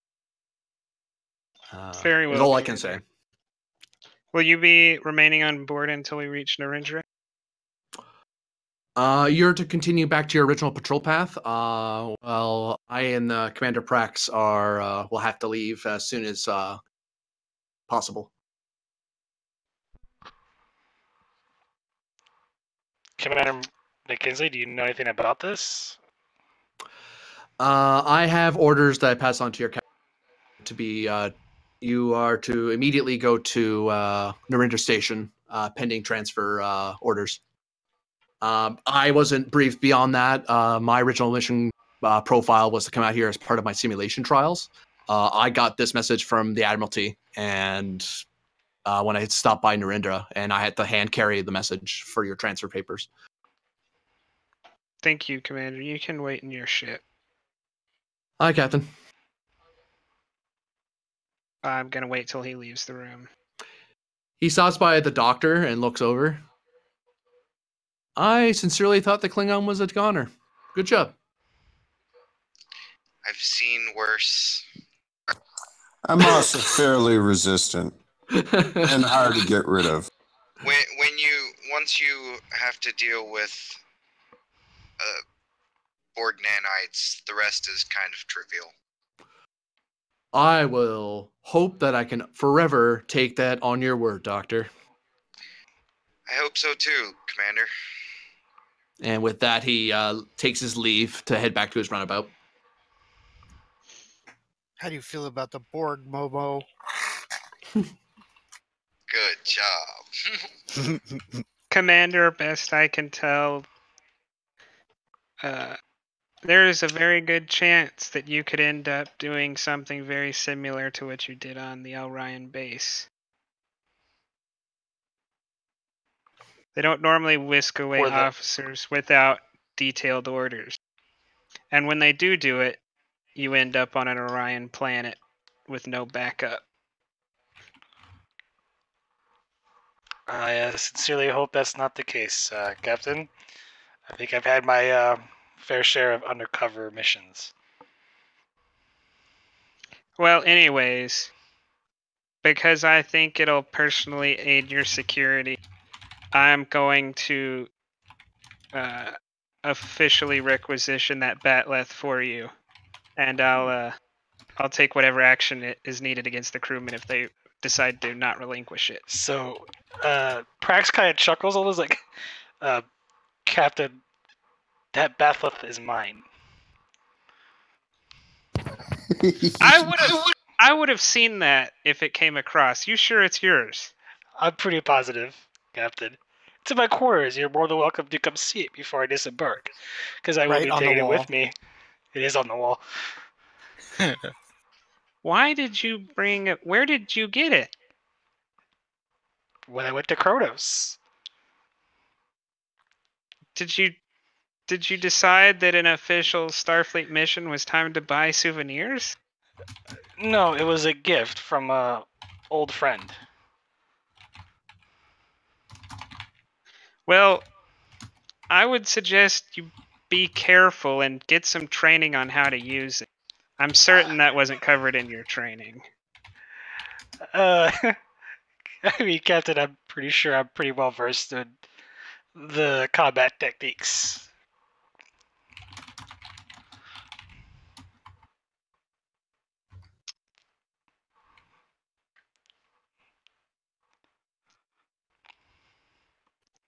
Very well, I guess. There is a story on how I got it, but we'll have to wait until my return. Well, there are certain things that happened on Romulus that I probably won't share with you, so let's say that there are certain things that happened on the Klingon planet that you won't share with me. We can leave it at that. Is this all being talked about in the open? No. It's in the ready room. Yeah, only Although me. the doctor is going to pipe up and said, What's on the mile stays on the mile? Oh, wrong one. Am I needed for this particular part of the conversation, Captain? You get a message back in your mind that yes. And he just sits back down. No words, just sits back just leans back in his chair and just continues watching the conversation. Is there anything else I can do for you, Commander? Not that I can think of, Captain. Stay safe. Well, try to come back a commander. I don't have a place for another captain on my ship. I'll do my best not to stand out. If you must, you have my permission. And it's kind of, he's joking about it. There's kind of a joke.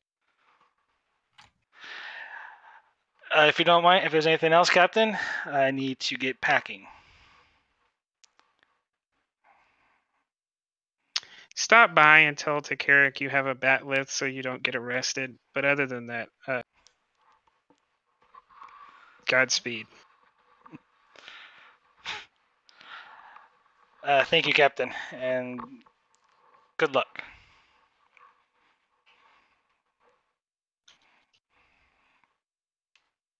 Prax exits the ready room.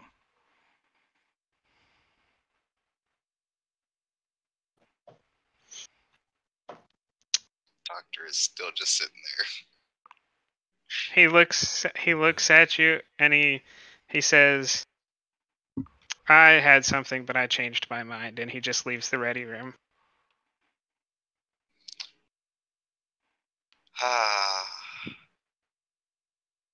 Yep, he gets up and follows you out. You get what would only be considered in your mind as jerk in a joking way, but he walks off to the turbo lift to go to sick bay. Lieutenant Caleb, let's return to our last known patrol pattern. Aye, sir. Setting course 215, mark 297. Engaging at warp factor 7.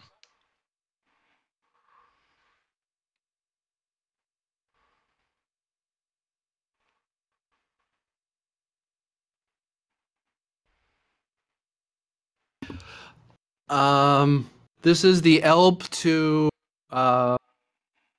Sarek. Sarek here. Captain, I need to speak with you at your earliest convenience. Yeah, I'm on the bridge, Commander. You can find me there. Very good. I'll be there. I'll be there in a moment. While he's coming, I'll step over to Takaric.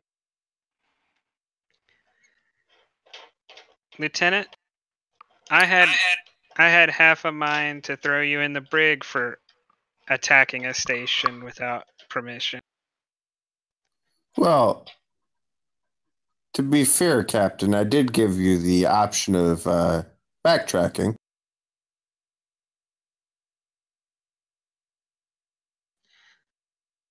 Well, it worked out better than we could have hoped. And apparently, it was all within parameters. I guess the lesson is, with any future commanders you have, do what you gotta do and then give them the option to backtrack. I But thought don't pull that shit with me, Lieutenant. Understood, Captain. What would have been the preferred incursion protocol? Depends on who's doing the incursion. Well, given the situation we just experienced, what would have been your preferred outcome?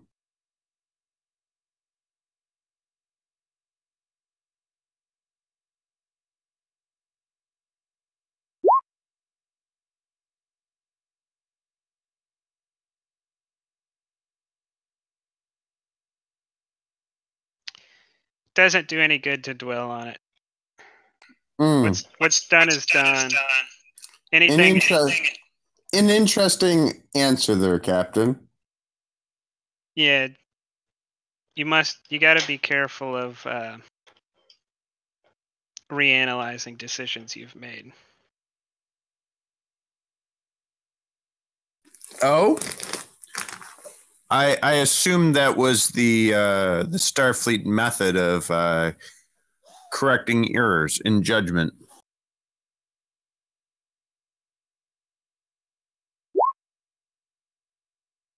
Am I mistaken? Is that a misplaced cultural assumption? It depends on what kind of officer you want to be. There's two minds about it.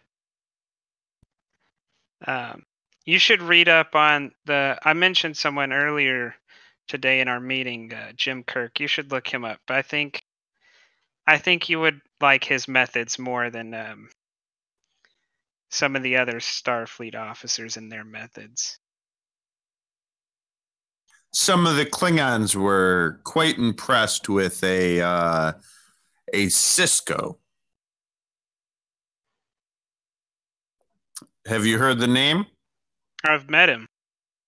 Only briefly. Interesting. I don't know much. I don't know much about him.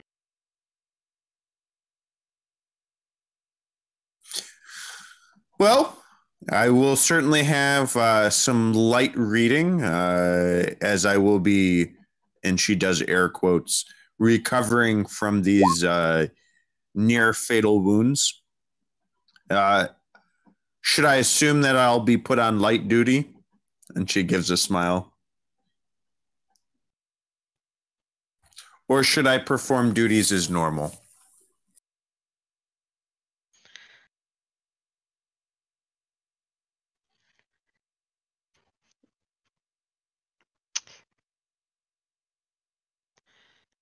I'm sure your second liver hurts beyond belief, but I think you're going to have to maintain your post and grin and bear, Lieutenant. It'll be tough, but I will persevere, Captain. He turns around and he says, "Commander, you needed me?" Oh, one moment, Captain. Sorry. He taps his comm badge. Yeah, just to nav point Gamma. We're a little further out than I thought we were. Okay, thank you. Sorry, Captain. Just verifying where we were in space. I really miscalculated. But yes, there was something else. He looks around the bridge. In your ready room, perhaps?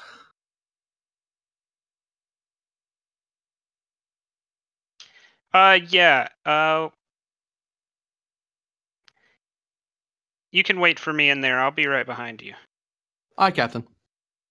And he walks into the ready room. I'll walk over to Takara. I've got it may be nothing, but I've got a bad feeling about something. Will you just let's enhance our scanning. Be on the lookout for any other ships. I want notification of anyone other than the Elba that comes near us.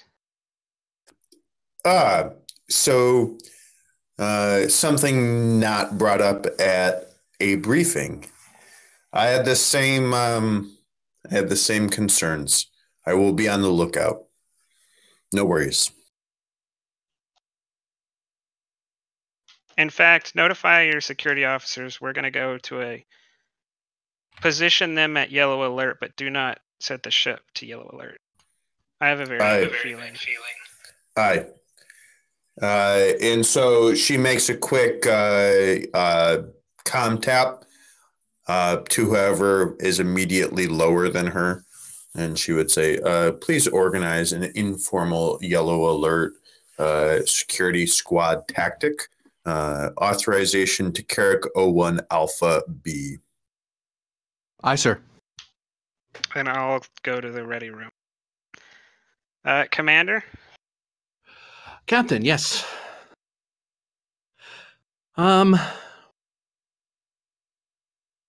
Well, Captain, I don't mean to be an annoying JAG officer about this, but I took the liberty before leaving, since I was waiting for Commander Prax to come down, to do a quick broadcast to command to get a verification of my records, since I had it wrong about the doctor. We have a slight issue that I wanted to bring to your attention and see if we can get this fixed up. You have the floor, Commander. Well, he holds out his pad and taps a couple and opens up a command and starts scrolling through it a bit. You see, we at the Narendra usually get updates and through the Starfleet Command records about promotions, decorations, things like that. There's usually delays, brevets, and so on. And I thought maybe perhaps I've been away from Narendra so long that I just simply missed the broadcasts. And he brings up to where Commander Sarek is and shows that it's still at the Lieutenant Commander. For some reason, the Admiralty still has him listed by this rank. I tried to put in the correction because I figured maybe they just didn't know. But they kicked it back to me, and the promotion was not approved. I would advise you, since I am the ranking JAG officer here, and I feel it's my duty to advise you. I advise speaking with the Admiralty about this when you get back to Narendra next, or when you contact them next on your next briefing. And this can be all sorted out. I imagine this is just a bureaucratic mix-up, but I wanted to caution you against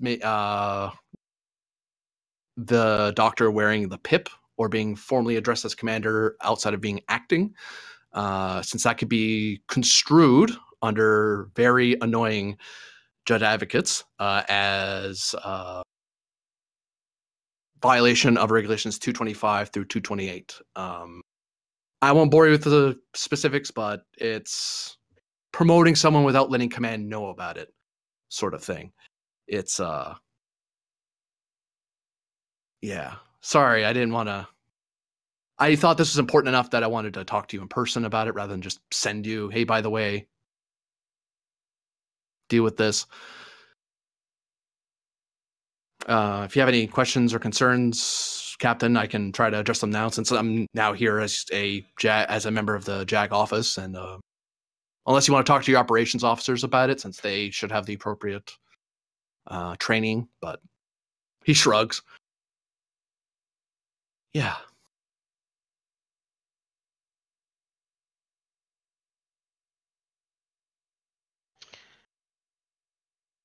I don't think we'll be needing a lawyer from the service.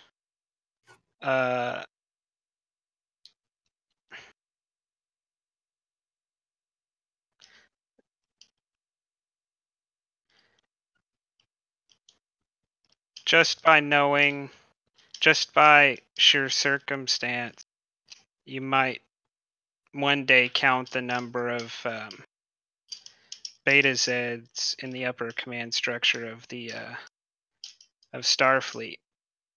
It's not a very large number. I feel this is human favoritism. I will talk with my family and we will decide what legal proceedings need to take place.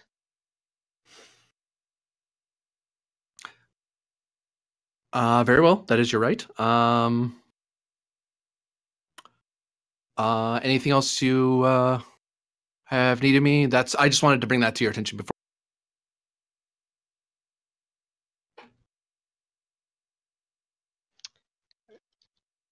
Your presence is hindering our ability to return to active patrolling.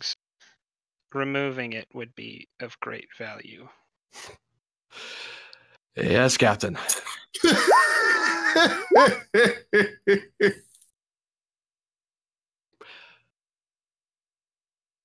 Permission to disembark then, once your commander is aboard.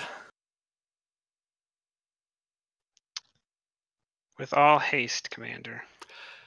Aye, Captain. And he takes that on his cue to stride away.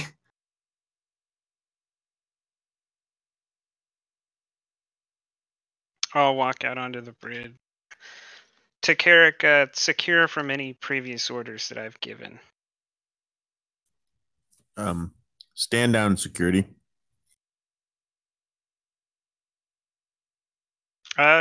Caleb, once they're away, resume your course.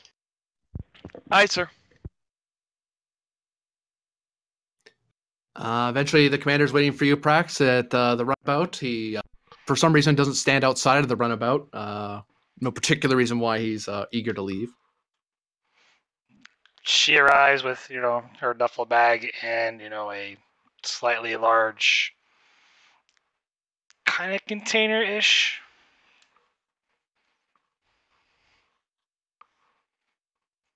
She chimes the runabout door. The door slides down. And you can see in the back is one of the back seats is the commander typing furiously at his pad, and another officer up in the front who's manning the controls.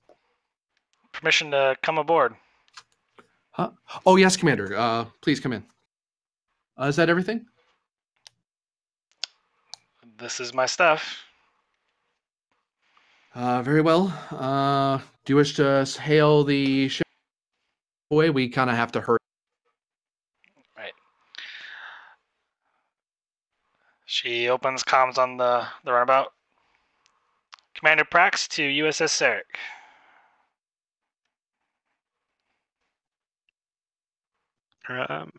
This is the Sarek. Permission to disembark.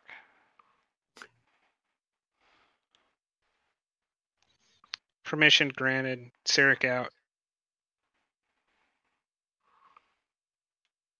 And with that, the Elb gets its proper clearance from flight, letting them know we're taking off. Please don't crash into us. And when they break away from the Sarek, they come to a dead stop, change course, and warp back to Narendra. And that will be the end of the episode.